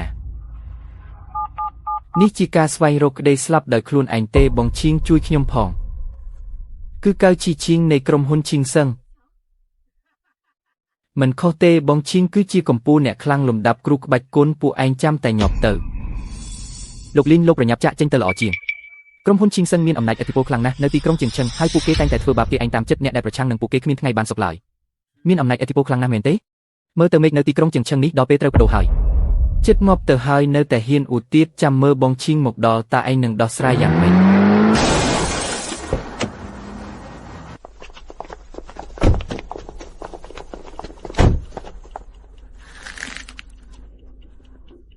ហ៊ានណាស់មកវីមនុស្សរបស់ក្រុមហ៊ុនឈីងសឹងរបស់យើងតើនរណាជាអ្នកផ្ដល់សិទ្ធិឲ្យឯងខ្លាំងម្ល៉េះអេកុំកាច់សាហាវពេកអីមានរឿងអ្វីក៏អាចនិយាយគ្នាបានសម្រួលដែរបងឈីងអាម្នាក់នេះវាបំបាក់ដៃរបស់ខ្ញុំហើយបងត្រូវតែជួយរកយុទ្ធធម៌ឲ្យខ្ញុំផងមិត្តភ័ក្តិឲ្យខ្ញុំកៅជីឈីងរស់នៅទីក្រុងជៀងឈឹងអស់រយៈពេលជាច្រើនឆ្នាំមកហើយអ្វីដែលខ្ញុំប្រកាន់ខ្ជាប់គឺពាក្យថាសំហេតុផលឯងបានបំបាក់ដៃរបស់បងប្អូនខ្ញុំតើឯងមិនគួរសង្ការបកស្រាយឲ្យខ្ញុំទេអីគុំនិយាយរឿងឥតប្រយោជន៍ច្រើនពេកបើមិនអស់ចិត្តទេមកសាក់គ្នាម្ដងទៅបងឈីងអាម្នាក់នេះវាច្បាស់ជាមិនគោរពបងតតែសោះហើយមើលទៅខ្ញុំកៅជីឈីងនៅស្ងៀមស្ងាត់ពេកហើយនៅក្នុងទីក្រុងជៀងឈឹងនេះរហូតដល់ថ្នាក់មានអាឆ្កែអាឆ្មាខ្លះហ៊ានមកប្រុសនៅចំពោះមុខខ្ញុំទៀត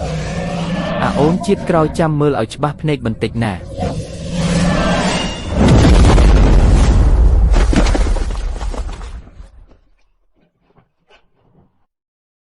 ប៉ុណ្ណឹងសោះក៏ហ៊ានហៅថាជាក្រុមហ៊ុនឈីងសឹងដែរគួរឲ្យចាប់អារម្មណ៍ណាស់មើលទៅបើថ្ងៃនេះខ្ញុំមិនចេញដៃដោយផ្ទាល់ទេប្រហែលជានិយាយគ្នាមិនយល់ទេមើលទៅ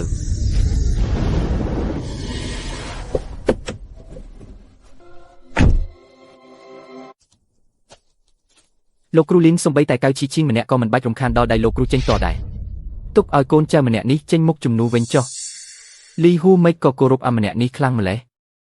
សំបីតែប្រធានសមាគមខ្លាខ្មៅដ៏ល្បីល្បាញក៏សុកចិត្តធ្វើជាឆ្កែឲ្យគេដែរបើដឹងដល់ត្រចៀកពូធំតើឯងនៅសល់មុខមាត់ទៀតទេផ្ដល់មុខមាត់ឲ្យហៅគេថាពូធំបើមិនផ្ដល់មុខមាត់ឲ្យទេខ្ញុំនឹងបញ្ជូនគេទៅក្នុងដីតែម្ដងត្រឹមតែលំដាប់ថ្នាក់ទាបសោះក៏ហ៊ានមកប្រហារដែរពិតជាអ្នកលក់ត្រីស្អុយមែន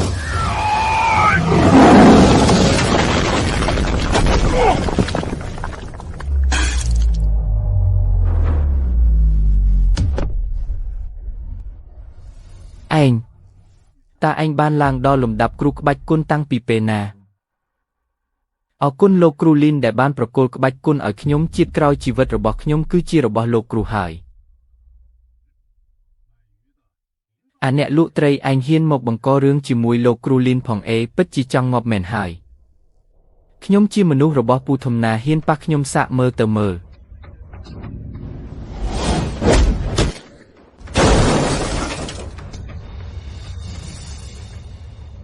ឯងហ៊ានកំទេចក្បាច់គុនរបស់ខ្ញុំផងពូធំគឺជាកម្ពុជាគ្រូក្បាច់គុនលំដាប់ខ្ពស់ឯងចាំតែញាប់ទៅឈប់ថ្មឹងធ្វើអីទៀតប្រញាប់ចាក់ចេញទៅប៊ីងយូរឿងម្សិលមិញនាងលេងខឹងខ្ញុំហើយមែនទេដល់ម៉ោងណាហើយនៅនិយាយរឿងនេះទៀតបើមិនប្រញាប់ចាក់ចេញទេនឹងមិនទាន់ទេកុំបារម្ភអីត្រឹមតែកម្ពុជាគ្រូក្បាច់គុនលំដាប់ខ្ពស់សោះនោះកុំបារម្ភអីគ្រាន់តែជាមហាម្ចាស់ក្បាច់គុនម្នាក់គ្មានសិទ្ធិធ្វើជាគូប្រកួតរបស់ខ្ញុំផង មនុស្សក្មេងពិតជាមិនស្គាល់មេឃខ្ពស់ដីក្រាស់មែន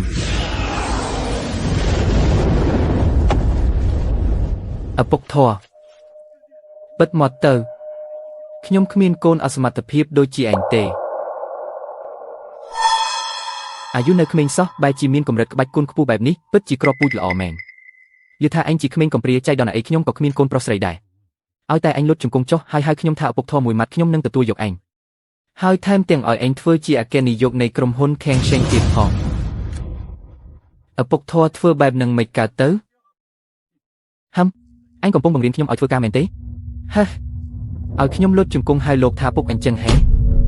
ឆ្កែចាស់ដូចជាលោកពិតជាហ៊ានគិតមែនឲ្យតម្លៃហើយមិនយក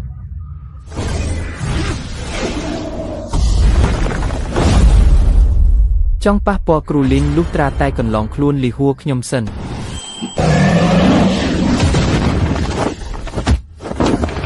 លោកគ្រូលីនខ្ញុំអសមត្ថភាពហើយ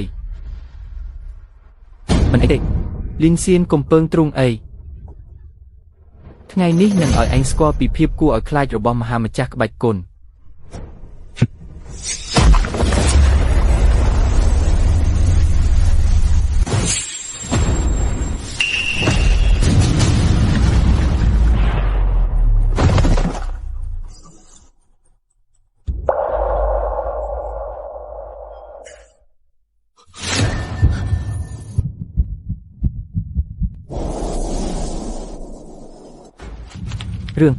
រឿងនេះអាចទៅរួចយ៉ាងម៉េចទៅ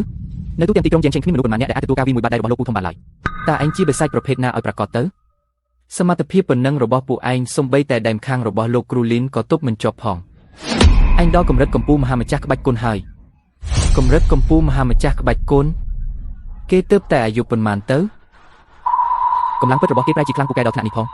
កម្រិតកម្ពុជាមហាម្ចាស់ក្បាច់គុណឈានមួយជំហានទៀតគឺដល់កម្រិតបរមគ្រូក្បាច់គុណហើយសូម្បីតែនៅក្នុងប្រទេសសាក៏គ្មានបរមគ្រូក្បាច់គុណប៉ុន្មានអ្នកដែរឬមួយកាលពីមុនគេមិនមែនមានបំណងចាក់ចេញទៅដោយចិត្តណាទេឬមួយឯងចង់សម្លាប់បំបិតពូជមែនទេមិត្តភក្តិជាច្រើនសុទ្ធតែត្រូវផ្ដល់មុខមាត់ឲ្យខ្ញុំជាចាស់ទុំម្នាក់នេះបើឯងហ៊ានចុះដៃសម្លាប់ទីក្រុងយ៉ាងឆេងទាំងមូលនឹងលែងមានកន្លែងសម្រាប់ឯងឈរជើងហើយបើអញ្ចឹងមែននោះខ្ញុំសួរលោកចុះតើប្រពន្ធរបស់ខ្ញុំស៊ូប៊ីងសៀស្លាប់ដោយរបៀបណាឲ្យប្រាកដរឿងប្រពន្ធរបស់ឯងមិនមែនជាអ្វីដែលឯងអាចសួរនាំបានទេបើមិននិយាយទេខ្ញុំនឹងឲ្យលោកស្លាប់ភ្លាមឥឡូវនេះខ្ញុំដឹងត្រឹមតែថាសេចក្តីស្លាប់របស់ប្រពន្ធឯងមានការពាក់ព័ន្ធនឹងត្រកូលជើប៉ុណ្ណោះក្រៅពីនេះខ្ញុំមិនដឹងអ្វីទាំងអស់គឺត្រកូលជើទៀតហើយលីនសៀនកុំឆេវឆាវអីត្រកូលជើមានឥទ្ធិពលចាក់ឬយ៉ាងជ្រៅនៅទីក្រុងយ៉ាងឆេងមិនមែនងាយស្រួលនឹងបង្ករឿងជាមួយឡើយថ្ងៃនេះគឺជាថ្ងៃវិនិច្ឆ័យហេនហោចរបស់ត្រកូលជើ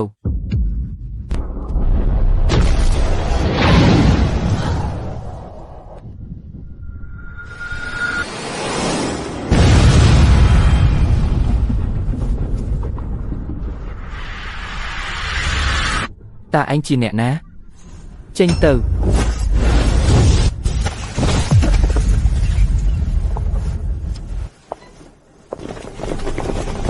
អាល្អិតនេះប្រែជាមិនទាន់ស្លាប់ផងឬមួយក៏អាខ្មោចចាស់ចិនថៃនោះមិនបានចេញដែរទេឬក៏សំបីតែមហាម្ចាស់ក្បាច់គុណក៏ធ្វើអ្វីគេមិនបានដែរ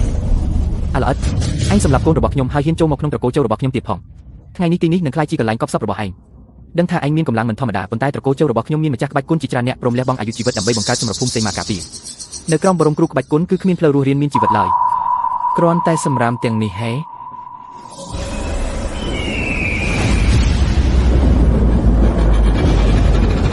អាល្អិតស្លាប់ទៅ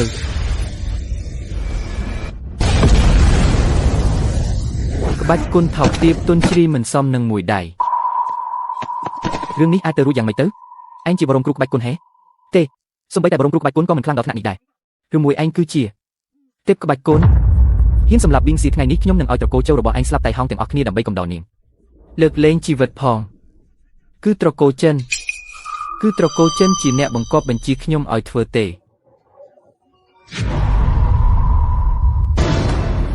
មែនហើយគឺត្រកូលចិនទេមិនពាក់ព័ន្ធនឹងខ្ញុំឡើយ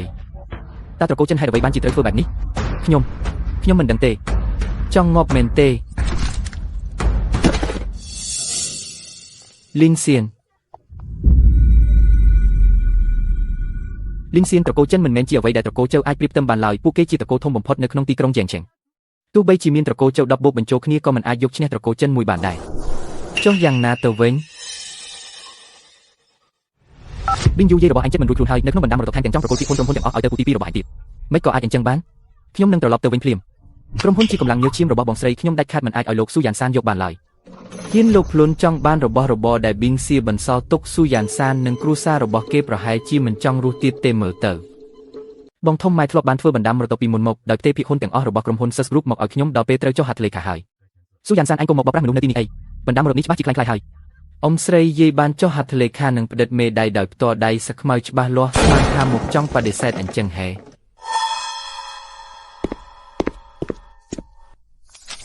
រឿងនេះអាចទៅរួចយ៉ាងម៉េចទៅហាអញត្រឡប់មកវិញចំពេលល្អណាស់តំណែងប្រធានក្រុមហ៊ុនចាប់ពីពេលនេះទៅគឺត្រូវប្រគល់ឲ្យមីងហួយជាអ្នកកាន់កាប់គ្រាន់តែក្រដាសបណ្ដាមរត់មួយសន្លឹកចង់មកដណ្ដើមតំណែងអញ្ចឹងហេលីងសៀនអញជាមនុស្សក្រៅតើមានសិទ្ធិអីមកលូកដៃចូលក្នុងរឿងផ្ទៃក្នុងត្រកូលស៊ូរបស់ពួកយើងឲ្យតែជារឿងពាក់ព័ន្ធនឹងប៊ីងសៀគឺត្រូវតែពាក់ព័ន្ធនឹងខ្ញុំលីនសៀនត្រកូលស៊ូក៏មិនអាចលើកលែងបានដែរយកមនុស្សស្លាប់ម្នាក់មកធ្វើជាលេសស័ក្តិសមនឹងមកចង្អុលបង្ហាញបញ្ជាការងារនៅក្នុងត្រកូលស៊ូរបស់ខ្ញុំអញ្ចឹងខ្ញុំមិនប្រកាន់នឹងបញ្ជូនលោកឲ្យទៅកំដៅប៊ីងសៀនៅខាងក្រោមនោះឡើយតើលោកយាយមានអាការៈយ៉ាងម៉េចទៅហើយលោកលីនលោកយាយគឺកើតឡើងដោយសារតែកំហឹងនឹងការព្រួយបារម្ភខ្លាំងបុកមកលើបេះដូងផ្សំនឹងវ័យរបស់គាត់កាន់តែចាស់ជ្រាទៅហើយយីហើយមែនទេប្រសិនបើគ្មានឯងទេលោកយាយក៏មិនមានរឿងអីកើតឡើងដែរខ្ញុំមើលទៅប្រហែលជាមានអ្នកណាម្នាក់មិនចង់ឲ្យគាត់ដឹងខ្លួនវិញច្រើនជាងអញចេញទៅឲ្យឆ្ងាយភ្លាមរឿងត្រកូលស៊ូមិនទាន់ដល់វេនអញមកចាត់ចែងឡើយលោកស្មានថាខ្ញុំចង់មកខ្វល់ខ្វាយនឹងគាត់ណាស់ទៅហេលីនសៀនលោកជួយយាយរបស់ខ្ញុំផងទៅដោយគិតដល់មុខមាត់លោកតា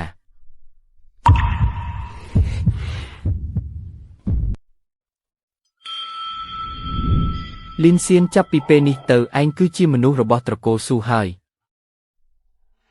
លោកតាមានគុណធ្លាប់បានទទួលចិញ្ចឹមបីបាច់ខ្ញុំលើកនេះចាត់ទុកជាការសង្គុណរបស់គាត់កាលពីឆ្នាំនោះទៅចុះលោកលីនខ្ញុំនឹងទៅវិមានខែនេះឥឡូវនេះដើម្បីអញ្ជើញគ្រូពេទ្យទេវតាលីឲ្យតែលោកគ្រូពេទ្យលីចេញមុខលោកយាយពិតជាអាចជាសះស្បើយជាមិនខានហើយគ្រាន់តែមនុស្សដូចជាឯងក៏ចង់ទៅអញ្ជើញលោកគ្រូពេទ្យលីបានដែរអញ្ចឹងហេគ្រូពេទ្យទេវតាលីគឺជាសិស្សប្អូនរបស់លីនសៀនគ្រូពេទ្យទេវតាលីជាសិស្សប្អូនរបស់ឯងអញ្ចឹងហេជំងឺស្រាប៉ុណ្ណឹងមិនចាំបាច់ដល់ថ្នាក់ទៅអញ្ជើញសិស្សប្អូនរបស់ខ្ញុំមកឡើយបើសិនជាទៅអញ្ជើញគ្រូពេទ្យលីមកមែននោះខ្ញុំបារម្ភពីរឿងដែលខ្ញុំបំពុលអាខ្មោចចាស់នេះនឹងត្រូវគេលាតត្រដាងខ្លាំងណាស់ចំណែកឯងវិញពិតជាហ៊ាននិយាយទាំងមិនចេះខ្មាស់ហ៊ានមែន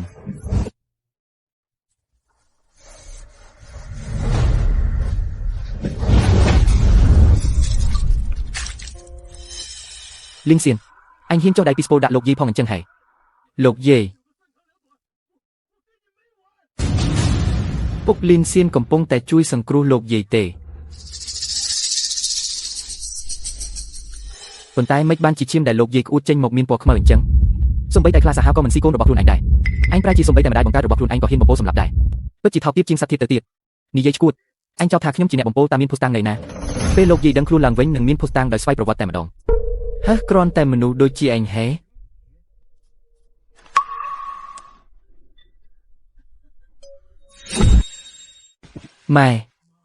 ម៉ែទីបំផុតក៏ដឹងខ្លួនវិញហើយលោកយាយតើអ្នកណាគេជាអ្នកបំពុលលោកយាយឲ្យប្រកាសទៅយាយចាំបានត្រឹមតែថាកាលពីព្រឹកមិញពូទី2របស់ចៅបានយកបបរមួយចានមកឲ្យយាយគេប្រាប់ថាជាបបរដែលគេធ្វើដោយផ្ទាល់ដៃបន្ទាប់ពីនោះមកយាយក៏លែងដឹងខ្លួនហើយស៊ូយ៉ានសានអញហ៊ានចុះដៃបំពុលម្ដាយបង្កើតរបស់ខ្លួនឯងផងអញ្ចឹងហេតើឯងនៅជាមនុស្សទៀតទេបងធំខ្ញុំគ្រាន់តែមានបំណងល្អចង់ផ្សំថ្នាំបំពន់សុខភាពឲ្យម៉ែប៉ុណ្ណោះខ្ញុំមិនបានបំពុលគាត់ឡើយមែនហើយលោកយាយច្បាស់ជាវង្វេងព្រោះតែជំងឺហើយបើមិននិយាយការពិតទេខ្ញុំនឹងកាច់កែងឲ្យបាក់ភ្លាមឥឡូវនេះលីងសៀនលែងកូនប្រុសរបស់ខ្ញុំភ្លាមខ្ញុំនិយាយហើយគឺពុករបស់ខ្ញុំជាអ្នកធ្វើទេមិនពាក់ព័ន្ធនឹងខ្ញុំឡើយ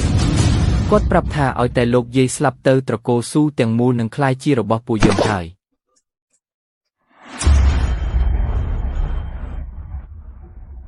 អាសត្វវនរោគនេះម៉ែកូនប្រុសមិនបានធ្វើបែបនឹងឡើយម៉ែ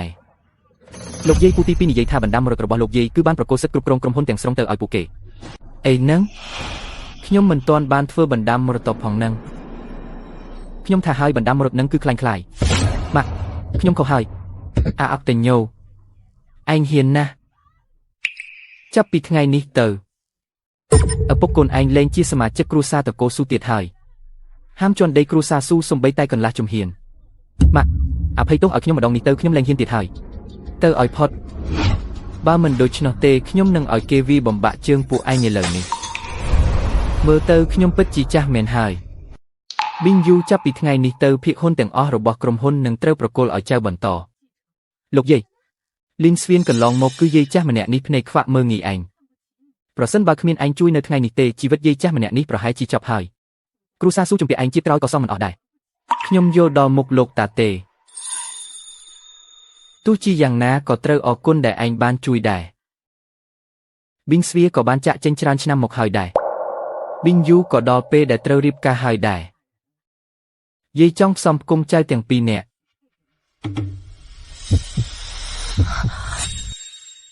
ម៉ាក់និយាយអ្វីមិនដឹងរឿងអីចឹង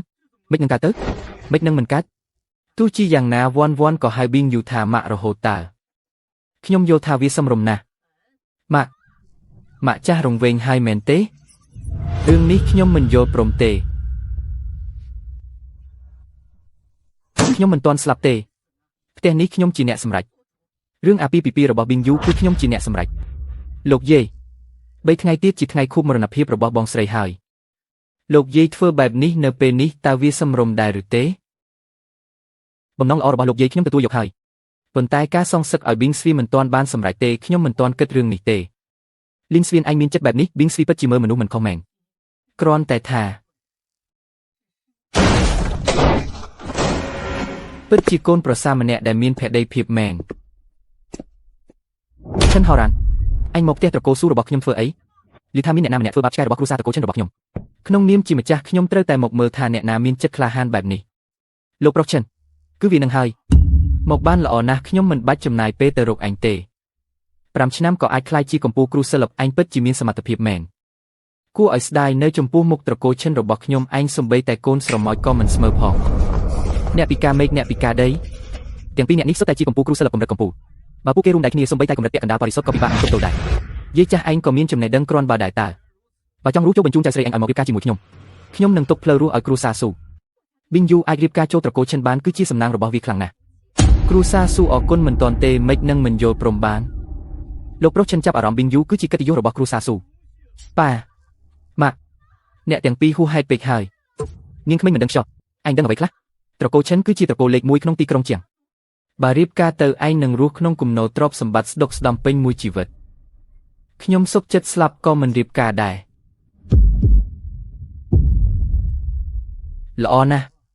បើអីចឹងថ្ងៃនេះខ្ញុំនឹងកំទេចគ្រួសារស៊ូរបស់ឯងឲ្យរៀបដល់ដីតែម្ដង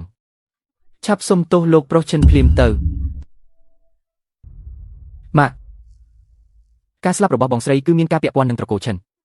ឥឡូវនេះអ្នកទាំងពីរបែរជាបង្ខំខ្ញុំឲ្យរៀបការជាមួយវាទៅវិញបងស្រីឯងស្លាប់ច្រើនឆ្នាំហើយមនុស្សរស់ត្រូវតែមើលទៅមុខឯងចង់ឲ្យគ្រប់គ្នាស្លាប់ជាមួយឯងមែនទេខ្ញុំសុខចិត្តស្លាប់ក៏មិនរៀបការជាមួយសត្វត្រឆាននៃត្រកូលឈិនដែរមិនស្គាល់ងាប់រស់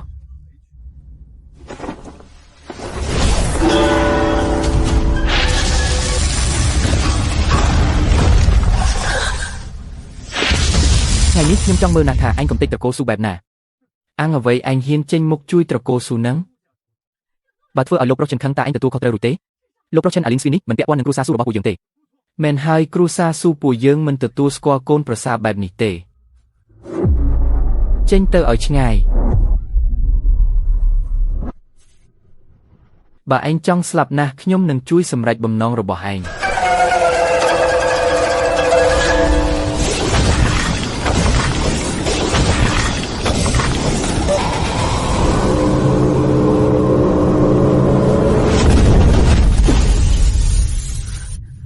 ឯងមានសមត្ថភាពគួរសម្ដែងតើប៉ុន្តែឯងមើលងាយអ្នកពិការមេឃអ្នកពិការដីខ្លាំងពេកហើយ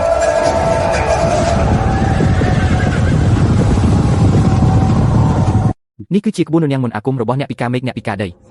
សូម្បីតែកម្រិតពាក់កណ្ដាលបរិសុទ្ធក៏ត្រូវតែជៀសឲ្យឆ្ងាយដែរអាប្អូនថ្ងៃស្លាប់របស់ឯងមកដល់ហើយ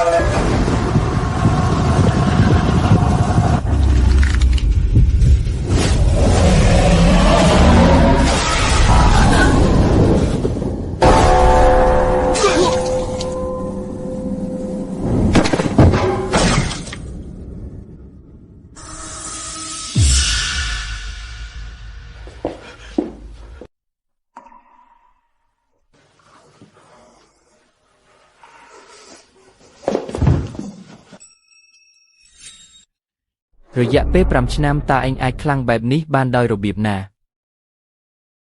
ឯងពិតជាមានដងពីកំណើតមែនប៉ុន្តែខ្ញុំឈិនហោរ៉ាន់ចំណាយពេលតែ3ឆ្នាំប៉ុណ្ណោះក៏ខ្លាចជាកំពូលគ្រួសារដែរកាលពីកន្លះឆ្នាំមុនខ្ញុំបានឈានដល់កម្រិតពាក់កណ្ដាលបរិសុទ្ធរួចទៅហើយតើឯងយកអ្វីមកតាំងជាមួយខ្ញុំមិនអន់ទេលោកប្រុសឈិនអាយុនៅក្មេងសោះខ្លាចជាកម្រិតពាក់កណ្ដាលបរិសុទ្ធទៅហើយពិតជាមនុស្សអស្ចារ្យមែនលីនស្វីនអើយអញធ្វើឲ្យលោកប្រុសឈិនខាងហើយថ្ងៃនេះសូម្បីតែទេវតាក៏ជួយឯងមិនបានដែរកម្រិតពាក់កណ្ដាលបរិសុទ្ធនៅក្នុងកែវភ្នែកខ្ញុំគឺប្រៀបដូចជាសត្វស្រមោចតែប៉ុណ្ណោះឯងហ៊ានណាស់អាសត្វរិឆានលើកនេះឯងងាប់ជាមិនខាន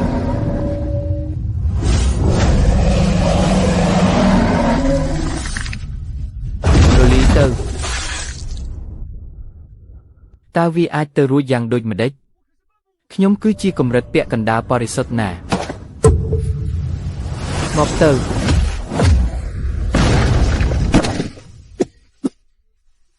ឯងហ៊ានកំទេចសិលបរបស់ខ្ញុំផង3ថ្ងៃទៀតគឺជាថ្ងៃខួបមរណភាពភរិយាខ្ញុំប៊ីងស្វីថ្ងៃនោះខ្ញុំនឹងឲ្យឪពុកកូនឯងលុតជង្គង់សុំទោសនៅមុខភ្នោនាង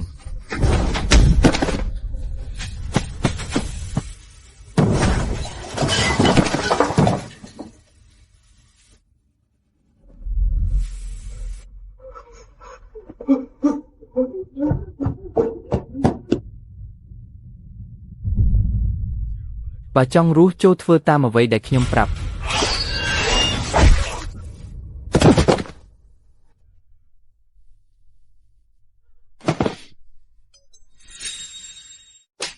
លីនស្វៀនកូនប្រសា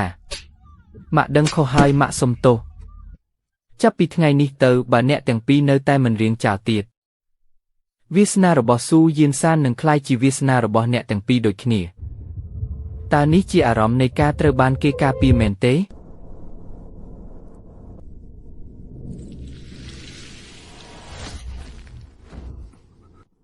លោកពូតើសិលបរបស់ខ្ញុំនៅមានសង្ឃឹមជួយសង្គ្រោះបានទេមូលដ្ឋានរបស់លោកប្រុសត្រូវបានវាប្រើកម្លាំងបំបែកគ្មានសល់សរសៃឈាមដាច់រហែក7កន្លែងចំណុចធម្មពលក៏ខ្ចាត់ខ្ចាយអស់ដែរ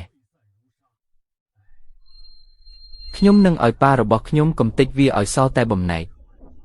លោកប្រុសឥឡូវនេះលោកម្ចាស់កំពុងតែវឹកហាត់កម្រិតសិលបរងចាំ2 3ថ្ងៃទៀតសិនទៅសូម្បីតែ1ថ្ងៃក៏ខ្ញុំរងចាំមិនបានដែរលោកពូជំនាញហុងស៊ុយរបស់ពូពិតជាអស្ចារ្យណាស់តើមានវិធីសម្លាប់វាដែរឬទេសមត្ថភាពរបស់អាលីនស្វៀននោះជំនាញហុងស៊ុយរបស់ខ្ញុំមិនអាចធ្វើអ្វីវាបានទេលុះត្រាតែគ្រូរបស់ខ្ញុំចេញមុខប៉ុន្តែគាត់ក៏កំពុងវឹកហាត់ដែរតើត្រូវបញ្ឈប់ត្រឹមនឹងមែនទេលោកប្រុសកុំបារម្ភខ្ញុំមានគម្រោងមួយមិនបាច់ឲ្យលោកម្ចាស់និងគ្រូរបស់ខ្ញុំចេញមុខទេគឺយើងអាចខ្ចីដៃអ្នកផ្សេងមកកម្ចាត់លីនស្វៀនបានតើជាផែនការអ្វីខ្ញុំធ្លាប់ស្គាល់គ្រូសិលបម្នាក់ឈ្មោះឈូធានម្នាក់នេះគឺជាកំពូលគ្រូហុងស៊ុយដែលស្អប់បំផុតគឺមនុស្សដែលប្រើសិលបខ្មៅធ្វើបាបគេខ្ញុំនឹងទៅភូមិម៉ាងដែលគ្រូសាស៊ូកំពុងរុះរើរួចដាក់អន្ទាក់សិលបនៅទីនោះមិនយូរទេទីនោះនឹងមានមនុស្សស្លាប់ជាច្រើនរួចលីនស្វៀនប្រកាសជាចេញមុខមកមិនខានពេលមានមនុស្សស្លាប់លីនស្វៀនប្រកាសជាទៅពិនិត្យមើលខ្ញុំគ្រាន់តែរាយការណ៍ទៅឈូធានថាមានមនុស្សប្រើសិលបខ្មៅធ្វើបាបគេឈូធានប្រកាសជាមិននៅស្ងៀមឡើយល្អជាផែនការខ្ចីដៃអ្នកដទៃសម្រាប់មនុស្សដ៏អស្ចារ្យភូមិម៉ាងកំពុងមានរឿងស្រាប់ការដែលលីនស្វៀនចេញមុខមកគឺសមហេតុផលណាស់ដល់ពេលនោះលីនស្វៀននឹងត្រូវស្លាប់ក្រោមដៃរបស់ឈូធានជាមិនខានលីនស្វៀនថ្ងៃស្អែកគឺជាថ្ងៃស្លាប់របស់ឯងហើយប៉ាម៉ាក់អ្នកទាំងពីរត្រូវរកគ្នាវិញហើយបន្ទាប់មកអាចបង្កើតប្អូនប្រុសប្អូនស្រីឲ្យកូនបានទេវ៉ាន់កុំនិយាយផ្ដេសផ្ដាសវ៉ាន់ហេតុអ្វីកូនចង់បានប្អូនម្លេះតើប៉ាម៉ាក់ស្រឡាញ់តែកូនម្នាក់មិនល្អទេអីតាមពិតទៅកូនដឹងតាំងពីយូរហើយថាកូនមានជំងឺនៅមន្ទីរពេទ្យគ្រូពេទ្យចៅនិយាយថាខ្ញុំគ្មានសង្ឃឹមសង្គ្រោះទៀតទេខ្ញុំខ្លាចណាស់ខ្លាចថ្ងៃណាមួយខ្ញុំត្រូវចាក់ចេញទៅមែនទែននោះនឹងគ្មានអ្នកនៅក្បែរប៉ាម៉ាក់ទៀតឡើយ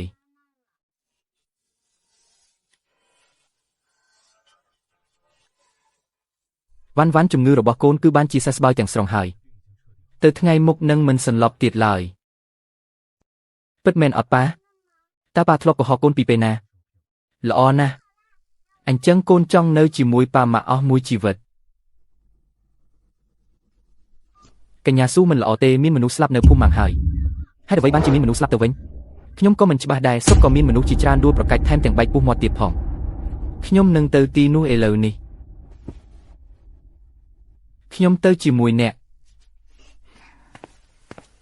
វ៉ាន់កូនល្អនៅផ្ទះរងចាំប៉ាម៉ាក់ត្រឡប់មកវិញណា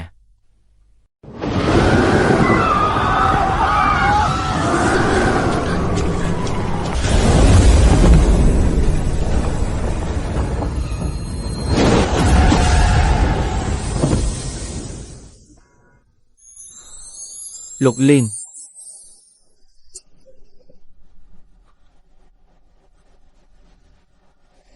តានេះវាមានរឿងអ្វីកើតឡើងឲ្យប្រកបទៅតើអាចមានរឿងអ្វីផ្សេងទៀតទៅគឺចៅស្រែកប្តឹងប៉ូលីសនឹងហើយតើឯងថាអ្នកណាជាចៅស្រែកប្តឹងប៉ូលីសមិនមែនដោយសារតែគ្រួសារស៊ូរបស់ពួកឯងចង់បានភូមិម៉ាងទើបបានជាបង្កើតឧបាយកលនេះឡើងទេអីគ្រួសារស៊ូរបស់ពួកយើងចង់បានដីធ្លីគឺប្រើតែមធ្យោបាយស្របច្បាប់ប៉ុណ្ណោះមិនដូចជាក្រុមហ៊ុនជាងសិនរបស់ពួកឯងដែលពោពេញដោយល្បិចចោះគាត់ទេ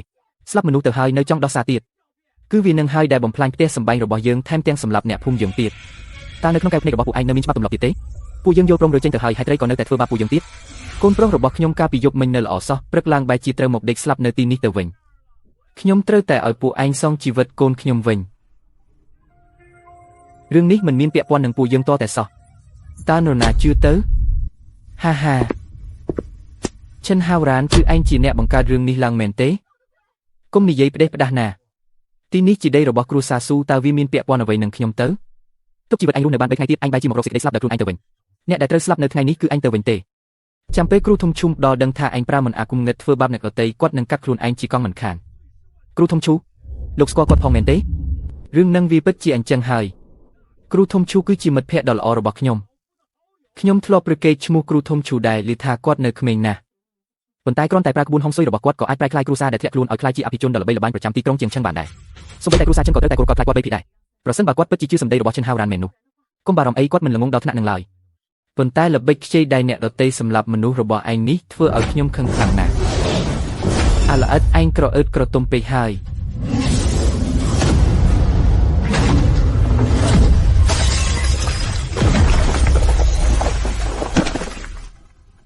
ហេតុអ្វីបានជាឯងខ្លាំងដល់ថ្នាក់នេះពូដានលីមិនចេះស្មានកម្លាំងខ្លួនឯងសោះតើនរណាហ៊ានប្រើមន្តអាគមងឹតមកធ្វើបាបជីវិតសត្វលោកទីនេះគ្រូធំឈូកមកដល់ហើយថ្ងៃញាប់របស់ឯងមកដល់ហើយ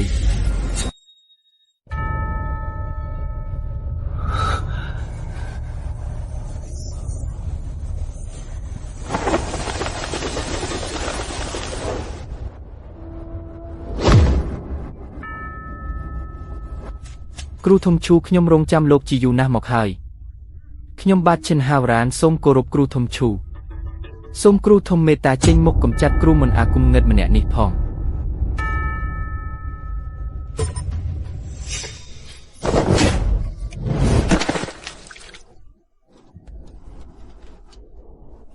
គ្រូធំឈូហេតុអ្វីបានជាវាខ្ញុំទៅវិញគឺអាល្អិតម្នាក់នេះទេដែលប្រើអាគមងឹតធ្វើបាបគេនោះអញថាលោកគ្រូនោះប្រើអាគមងឹតមែនទេពិតមែនហើយខ្ញុំផ្ទាល់ជាអ្នកឃើញផ្ទាល់ភ្នែកសូមគ្រូធំចាត់ការកម្ចាត់អាគមងឹតទាំងនេះភ្លាមទៅនិយាយផ្ដេសផ្ដាស់គឺច្បាស់ជាពួកឯងចង់ទម្លាក់កំហុសឲ្យគាត់សោះបែបគឺអាចធ្វើជាសាក់សេបានប្រសិនបើគ្មានលោកលីនទេខ្ញុំច្បាស់ជាស្លាប់បាត់ទៅហើយហេខ្ញុំជាមនុស្សនៃនិកាយតៅតើអាចនិយាយស្ខ្មៅច្រឡំគ្នាបានយ៉ាងម៉េចពួកឯងការពារគ្រូមិនអាគមងឹតចិត្តគំនិតពិតជាអាក្រក់ខ្លាំងណាស់មនុស្សក្នុងនិកាយតើឯងសមពាក្យនេះដែរទេគ្រូធំឈូកុំស្ដាប់ការដោះសាររបស់ពួកគេអីខ្ញុំសូមយកគេឈ្មោះគ្រូសាឈិនមកធានាថាវាគឺជាគ្រូមិនអាគមងឹតពិតប្រាកដមែនសូមលោកគ្រូចេញមុខកម្ចាត់ដើម្បីផ្ដល់សន្តិភាពដល់ទីក្រុងជាងឈឹងឡើងវិញអាត្រិឆានប្រសិនបើសិស្សប្អូនរបស់ខ្ញុំជាគ្រូមិនអាគមងឹតចុះតើខ្ញុំជាស្អីវិញទៅសិស្សប្អូនគ្រូធំឈូតើអាល្អិតម្នាក់នេះអាចជាសិស្សប្អូនរបស់លោកបានយ៉ាងម៉េចទៅលោកប្រកាសជាចំណាំច្រឡំហើយមែនទេអួតអាងណាស់ខ្ញុំនិងសិស្សប្អូនស្រឡាញ់គ្នាដូចបងប្អូនបង្កើតតើជាមនុស្សថោកទាបដូចពួកឯងអាចមកបំបែកបំបាក់បានដែរឬទេលីងសៀនសូមគោរពសិស្សច្បងសិស្សប្អូនមិនបានជួបគ្នាយូរហើយណា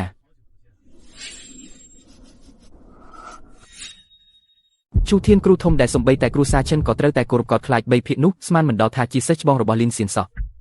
តើឯងអាចជាសិស្សប្អូនរបស់គ្រូធំឈូបានយ៉ាងម៉េចឯងមានលក្ខណៈសម្បត្តិស្អីទៅសិស្សប្អូនរបស់ជូធានខ្ញុំមិនមែនឲ្យមនុស្សដូចឯងមកនិយាយវិតម្លៃផ្ដេសផ្ដាស់ឡើយ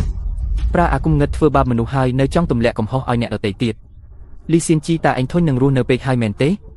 គ្រូធំឈូខ្ញុំដឹងកំហុសហើយសូមលោកគ្រូមេត្តាលើកលែងទោសឲ្យជីវិតខ្ញុំផងដោយយកយល់ដល់ការហ្វឹកហាត់មិនងាយស្រួលកន្លងមកគ្រូមិនអាគំនិតដូចជាឯងខ្ញុំជួបម្នាក់នឹងសម្លាប់ម្នាក់មិនទុកឡើយគ្រូរបស់ខ្ញុំគឺជាលោកគ្រូធំខូរ៉ុងប្រសិនបើឯងសម្លាប់ខ្ញុំគាត់ប្រកាសជាមិនលើកលែងឲ្យឡើយលោកគ្រូធំខូរ៉ុងចៅខូរ៉ុងមែនទេហេតុអ្វីបានជាឯងស្គាល់ឈ្មោះពិតរបស់គ្រូខ្ញុំទៅវិញសិស្សច្បងលីងសូមជួយនិយាយពាក្យល្អទៅកាន់លោកគ្រូឲ្យលើកលែងទោសខ្ញុំផងខ្ញុំមិនគួរលួចចុះពីលើភ្នំដោយគ្មានការអនុញ្ញាតឡើយខ្ញុំពិតជាដឹងកំហុសហើយសិស្សប្អូនច្បាប់វិន័យគឺត្រូវតែគោរពចាប់ពីពេលនេះទៅឯងត្រូវបណ្ដេញចេញពីនិកាយធានសៀនហើយឆាប់ចាក់ចេញទៅចុះស្មានមិនដល់ថាកន្លងទៅជាច្រើនឆ្នាំហើយអាម្នាក់នោះនៅតែមិនព្រមកែប្រែគំនិតអាក្រក់របស់ខ្លួនសោះចៅខូរ៉ុងខ្ញុំកំពុងតែចង់រកវាសោះស្មានមិនដល់ថាឯងជាសិស្សរបស់វាទៅវិញតើឯងចង់ស្វែងរកគ្រូរបស់ខ្ញុំធ្វើអ្វីដើម្បីកម្ចាត់កាកសំណល់ក្នុងនិកាយ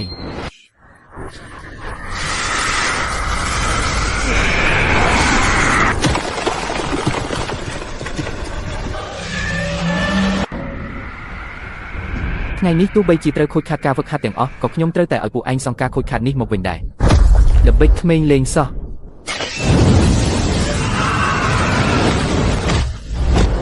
នេះជាមហាក្បួនអាគំនិតជីកយិនស៊ូដែលគ្រូខ្ញុំបានបង្រៀនខ្ញុំណាតើឯងអាចកម្ចាត់វាយ៉ាងងាយស្រួលបែបនេះបានយ៉ាងម៉េចទៅមន្តអាគមរបស់ចៅខូរ៉ុងតើសំនឹងយកមកបង្ហាញនៅចំពោះមុខខ្ញុំដែរទេ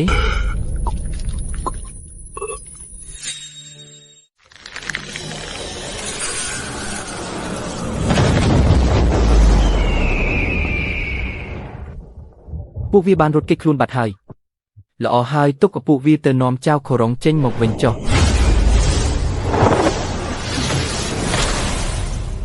ពេលនេះសំបីតែក្បែរគាត់ក៏ខ្ញុំគ្មានសិទ្ធិទៀតដែរពីមុនបែរជាធ្លាប់ស្រមៃចង់រស់នៅជាមួយគាត់ទៅវិញពិតជាគួរឲ្យអស់សំណើចណាស់ឈូធាននោះនឹកស្មានមិនដល់ថាជាសិស្សច្បងរបស់លីនស៊ីនសោះគួរឲ្យខឹងណាស់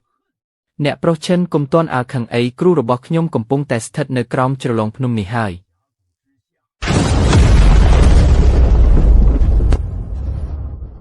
នៅហ៊ានដេញតាមមកទៀតទេទីនេះនឹងក្លាយជាកន្លែងកប់ខ្មោចរបស់ពួកឯងហើយ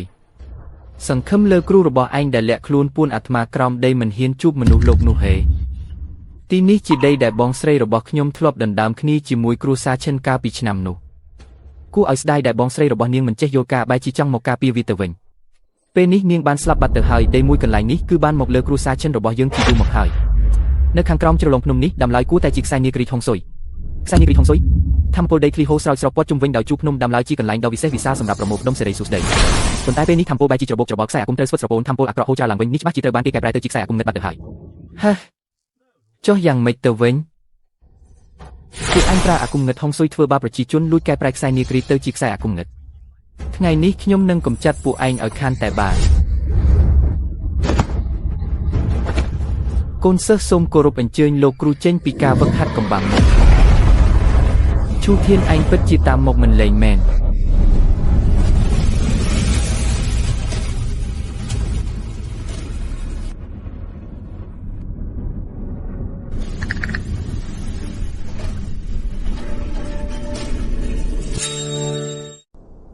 កូនសិស្សលីស៊ីនជីសូមគោរពស្វាគមន៍លោកគ្រូចេញពីការហ្វឹកហាត់កំបាំងមុខ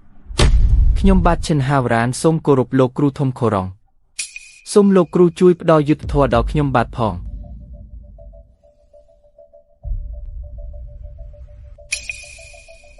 ឈូធានមិនបានជួបគ្នាច្រើនឆ្នាំហើយឯងនៅតែមានចរិតក្រអឺតក្រទុំគិតតែពីត្រូវដដែលចៅខូរ៉ុងលោកគ្រូគ្រាន់តែបណ្ដេញឯងចេញពីនិកាយប៉ុណ្ណោះមិនបានកំទេចធម្មពលវឹកហាត់របស់ឯងឡើយឯងមិនព្រមកែខ្លួនបែរជាមកសាងអំពើអាក្រក់ទ្វេដងទៅវិញថ្ងៃនេះខ្ញុំមិនអាចទុកជីវិតឯងបានទៀតទេ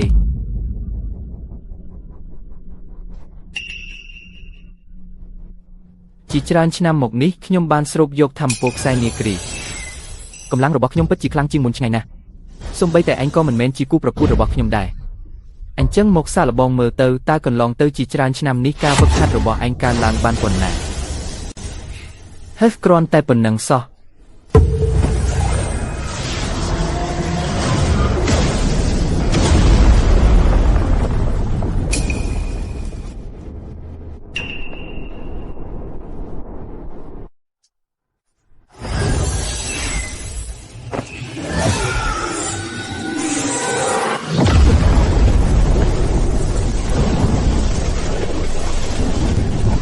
លីងសៀនតាគ្រូចុះអាចទប់ទល់បានទេ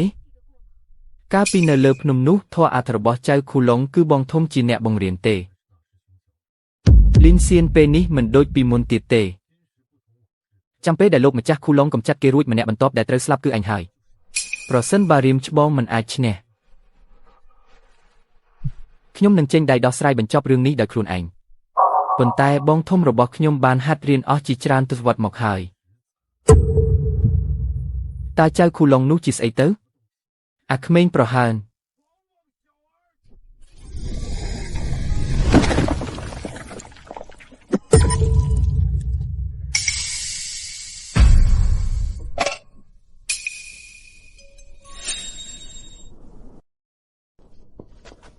លោកម្ចាស់គូឡុងចាញ់ហើយមែនទេឥឡូវនេះដឹងខ្លួនថាខ្លាចហើយមែនទេម្នាក់បន្ទាប់គឺដល់វេនអញហើយហេតុអ្វីបានជាកម្លាំងរបស់ឯងខ្លាំងពូកែដល់ថ្នាក់នេះពិតជាគិតថាខ្លួនឯងគ្រប់គ្រងខ្សែទឹកនាគមួយហើយអាចធ្វើព្យុះធ្វើភ្លៀងបានមែនទេស្លាប់ទៅចុះធានឯងពិតជាចង់សម្លាប់កំទេចរំលាយមិនទុកជីវិតមែនទេថ្ងៃនេះខ្ញុំលុបបំបត្តិជនក្បត់ជំនួសលោកគ្រូវាជារឿងត្រឹមត្រូវបំផុតហើយឯងពិតជាគិតថាកម្រិតធម៌អធត្រឹមប៉ុណ្ណឹងរបស់ឯងអាចបង្ក្រាបយើងបានមែនទេតើមានក្បាច់ពិសេសអីទៀតបញ្ចេញមកឲ្យអស់មកទាំងអស់នេះមកពីអញជាអ្នកបង្ខំយើងទេថ្ងៃនេះយើងនឹងឲ្យខ្សែទឹកយិននេះផ្ទុះឡើងយ៉ាងពេញទំហឹងថាមពលយិនដ៏ខ្មៅងឹតនឹងហូរច្រាលមកវិញធ្វើឲ្យដីធ្លីរាប់រយគ្មានស្មៅមួយសរសៃអាចដុះបានហើយក្រុងជាងឈឹងទាំងមូលនឹងក្លាយជាអាណាចក្រខ្មោចបិសាចក្រុងជាងឈឹងមនុស្សរាប់លានអ្នកកំពុងរស់នៅទីនោះមិនត្រឹមតែប៉ុណ្ណោះនៅក្រោមខ្សែទឹកយិននេះមានការបង្ក្រាបពស់នាគយិនមួយក្បាលដែលហ៊ាននឹងក្លាយជានាគពិតប្រាកដទៅហើយយើងចង់ដឹងណាស់ថាតើឯងចុកធានមានសមត្ថភាពបង្ក្រាបវាបានដែរឬទេចុះធានពួកឯងទាំងអស់គ្នានឹងត្រូវស្លាប់នៅទីនេះក្នុងថ្ងៃនេះត្រឹមតែជាចន្លេងក្នុងភពមួយក្បាលសោះ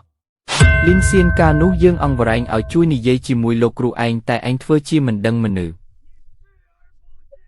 ថ្ងៃនេះពេលដែលពស់នាគយិនចេញមកវានឹងយកជីវិតឯងមុនគេបង្អស់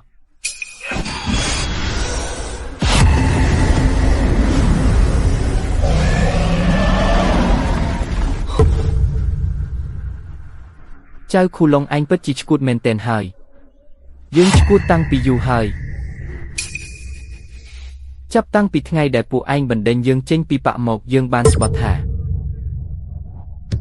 គង់មានថ្ងៃមួយយើងនឹងធ្វើឲ្យបាក់ធានសៀនទាំងមូលត្រូវមកលុតជង្គង់នៅក្រោមបាតជើងរបស់យើង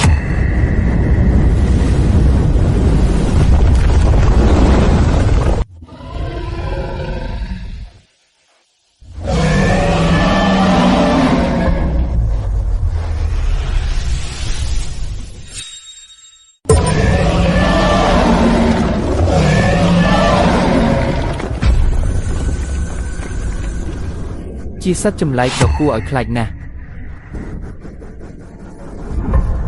រៀមច្បងសត្វតិរច្ឆានមួយក្បាលនេះទុកឲ្យខ្ញុំជាអ្នកចាត់ការចុះល្អណាស់ខ្ញុំនឹងទៅបិទបញ្ឈប់ខ្សែទឹកយិននោះថ្ងៃនេះយើងបានចេញមកក្រៅវិញហើយយើងនឹងយកឯងធ្វើជាអាហារសម្រន់ជាមុនសិនរួចសឹមទៅលេបត្របាក់ប្រលឹងមនុស្សរាប់លានអ្នកនៅក្នុងក្រុងជាងឈឹងត្រឹមតែជាពស់ធំមួយក្បាលសោះសម្ដីធំមិនធម្មតានោះទេអាពួកស្រមោចសង្កែកស្លាប់ទៅសត្វតិរច្ឆាន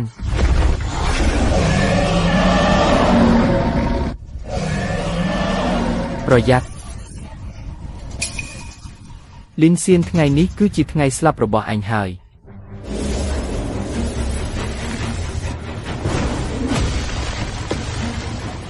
អាសត្វស្រមោចអញធ្វើឲ្យយើងខឹងពិតមែនហើយត្រឹមតែជាសត្វលូនវាសោះក៏ហ៊ានមកព្រោះខ្លាំងនៅចំពោះមុខយើងដែរ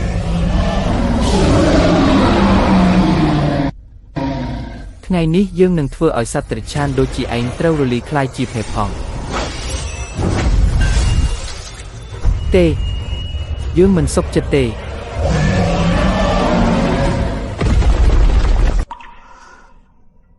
មិនអាចទៅរួចទេ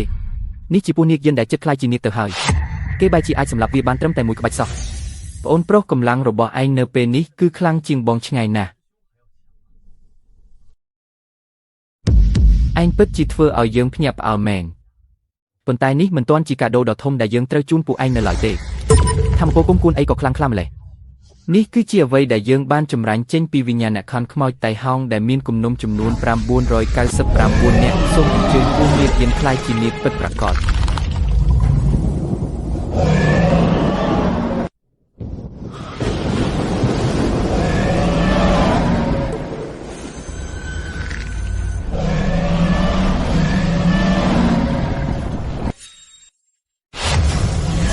ผู้เนียกเย็นบานคลายจีเนียกหายจกเทียนลินเซียนไงนี้ตู้ใบจีบะเทียนเซียนแต่งมูระบอบผู้ไอหมกจุ่มขี้ก็ดอยก็ก้มสังคมทานนังไอกำราเบียบานสมใบแต่บันติ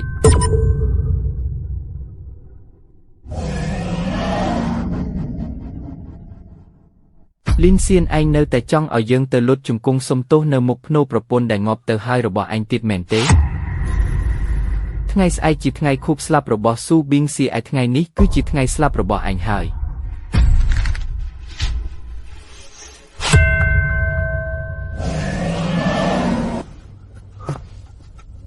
เริ่มแต่จีสัตลูนวีร์ตัวแต่ซอกก็เฮียนหมกสำแดงรถเนยจมพูหมกยังได้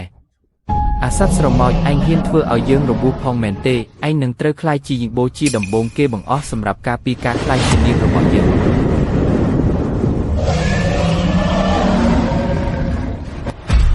เริ่มแต่ไอหนังหรือ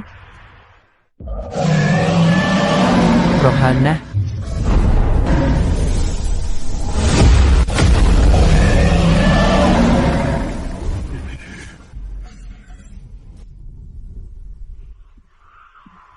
ไงนี้ยังนั่งบังหายเอาไอเคยท่าเอาไว้เตอจีกาคลายจีนีเปิดตะกอนเริ่มแต่จีรูปเพียบสมอได้บังการล้างโดยกำลังทิศซอกก็จ้องมาเปรียบเทียบจีมวยนีเปิดประกอบเตอหายสลับเตอ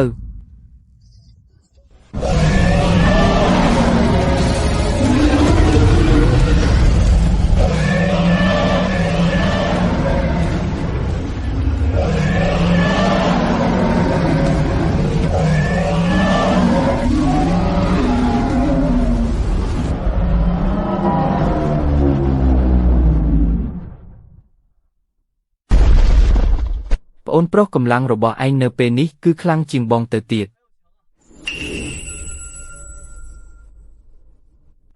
มันอาเตเรื่องนี้มันอาเตรูเตตาเกจีซัดจำไลประเภทนาเตอสมใบแต่นี้ก็เตอเกสำหรับเจ้าได้มีนกำลังเติมแต่ปนนังซอกก็จ้องหมกเล็บตระบะยังได้จ้องเอายังสลับเมนเตวิมันงี้สรูนุเต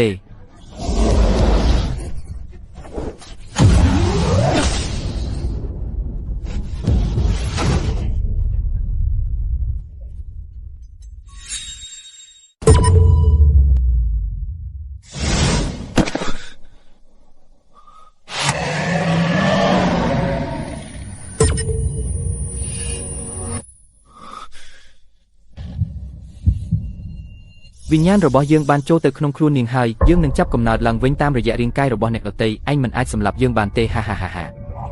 สลับเตอ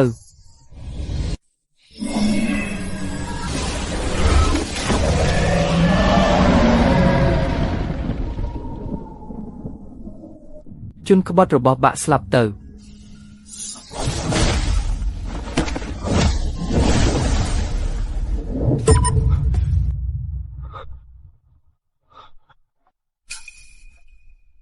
โอนโปรขยมหนึ่งเตอรบโอนเปิดไอหมกจุยสังครูเนียง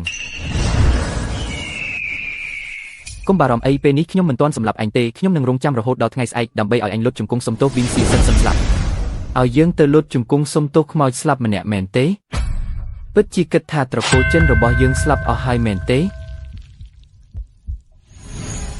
ย้อนนี้ไอบังกราบบ้านแต่มวยกรีบนอประสันบาดอกวิเจงได้บังคอมวีหนึ่งเพื่อเอาประเลิงระบอบนี้เตอไฮติกเตจิมวยขณีตุกเอาขยมซาละบองมือปอนโปรตาอย่างไม่หายขยมบ้านปรำโจมีดำใบเบิดโปรลังเบสไซนูไฮปนใต้ประสันบายังมันกำจัดวีออฟบิสโกเตยูเตอร์วีนึงตรลบหมกยีมดองติดจีมันขานดอเป็นนุกวีมันเมนซามันเติมใต้สำหรับนุเตตามีนวิธีซักนาไอกำจัดวีออฟแต่งสรงได้หรือเตวิธีซักเปิดจีมีนมวยเอาไว้เตอโปรลังนี่ขมายจีวัตถุที่ตะเจียบ่มพดไฮริมชบองมีนกายเตวะสัดจีทิพชอกระดาวบ่มพดลูกตราแต่ที่ตะเจียหนึ่งกระดาวรุลีโจคเนียเติบไอกำจัดวีออฟแต่งสรงบานใจเก๋เซฟโอนตามีนแต่วิธีมวยนี้กดเมนเตริมชบองมีนแต่ทิศวิจมีนระบอบเนเตเติบไอรมลีโปรลังนี่ขมายบานวิธีเซงตีดสุดแต่ยกจีวัดบองสไลทลายหายผู้ไอเจงตะกรายเซนเตอร์ริมชบองเตอปรองประหยัดสุขภาพพองนิกโจเจ็ดเรื่องเลอกระนะโดยเฉเน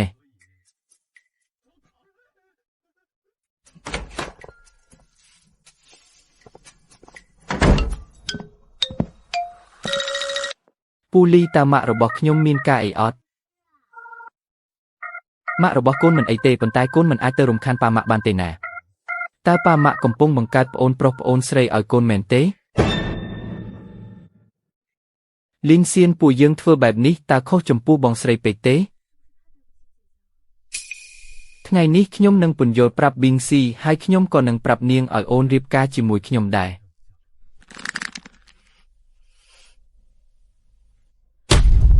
តើបងនិយាយថាអីខ្ញុំត្រូវតែទទួលខុសត្រូវចំពោះអូនលើកលែងតែអូនមិនចង់រៀបការជាមួយខ្ញុំ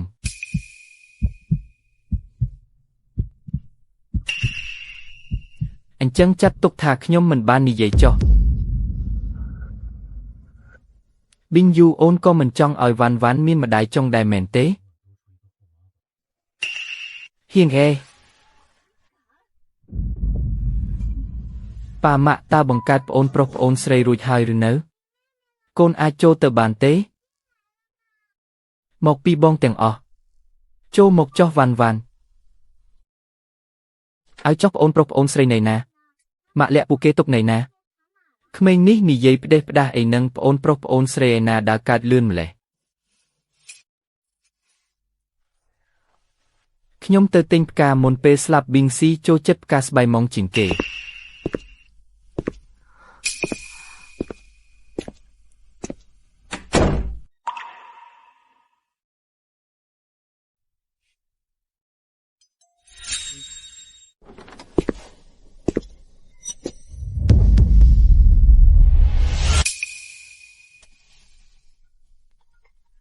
លីនសៀនឯងមិនមែនចង់ឲ្យអញលុតជង្គង់សំពាសសពប្រពន្ធឯងទេអេ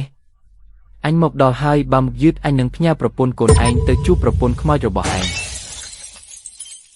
ចង់ងាប់មែនទេ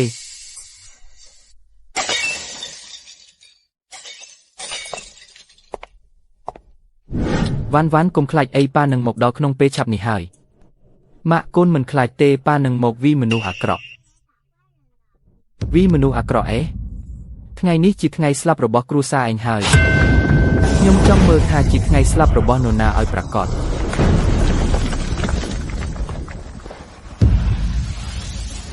ប៉ាវាមកទទួលយកសេចក្តីស្លាប់ទៅ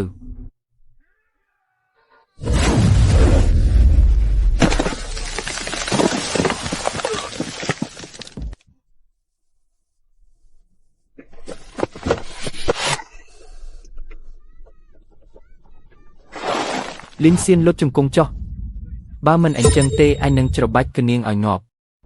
អញប្រាប់ឲ្យអញលុតជង្គង់ចុះតើឯងសមនឹងទទួលបានវាដែរឬទេបើអញ្ចឹងឯងមកប្រមូលសពនាងទៅ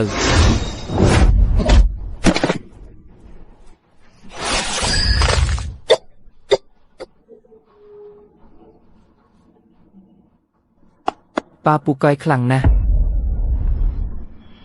វ៉ាន់ទៅរកម៉ាក់សិនទៅ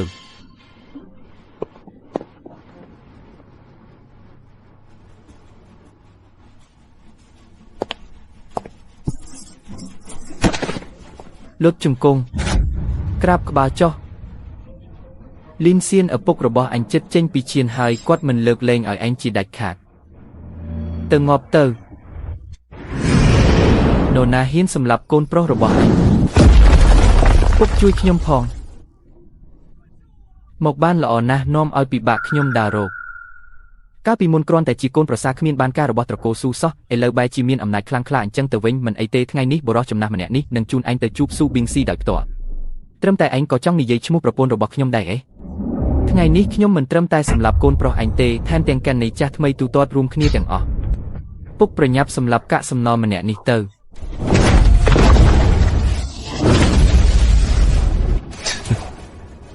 សមត្ថភាពត្រឹមប៉ុណ្ណឹងក៏ហ៊ានតាំងខ្លួនជាកំពូលអ្នកខ្លាំងដែរ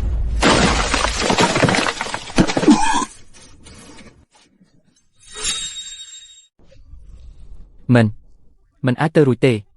ពុកខ្ញុំជាកំពូលអ្នកសឹកណាតើឯងស្ថិតក្នុងកម្រិតណាឲ្យប្រាកដហើយអ្វីបានជាខ្ញុំមិនអាចទប់ទល់សំបីតែមួយក្បាច់សោះបែបនេះ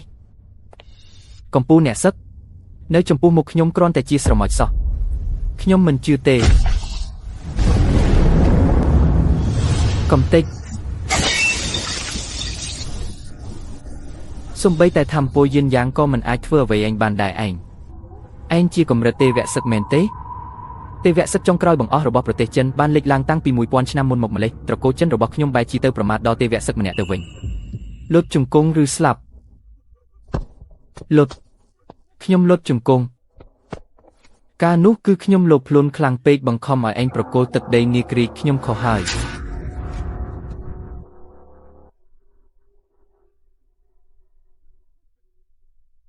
លោកទេវៈសឹកលីនពួកយើងបានលុតជង្គង់ហើយក្រាបសំពះក៏បានធ្វើរួចហើយសូមអង្វរលោកមេត្តាលើកលែងទោសឲ្យពុកកូនពួកយើងផងទៅលើកលែងទោសឲ្យពួកឯងខ្ញុំចង់ឲ្យពួកឯងទៅខាងក្រោមដើម្បីសុំទោសប៊ីងស៊ីដោយផ្ទាល់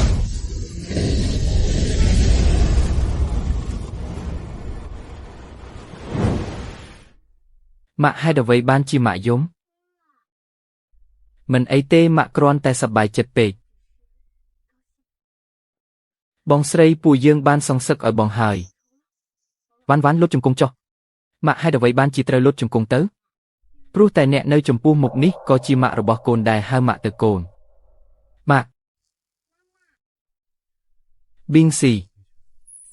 មនុស្សដែលធ្វើបាបអូនខ្ញុំបានបញ្ជូនពួកគេទៅអស់ហើយអូនកុំបារម្ភអីទៅថ្ងៃមុខខ្ញុំនឹងមើលថែវ៉ាន់និងប៊ីងយូឲ្យបានល្អបំផុត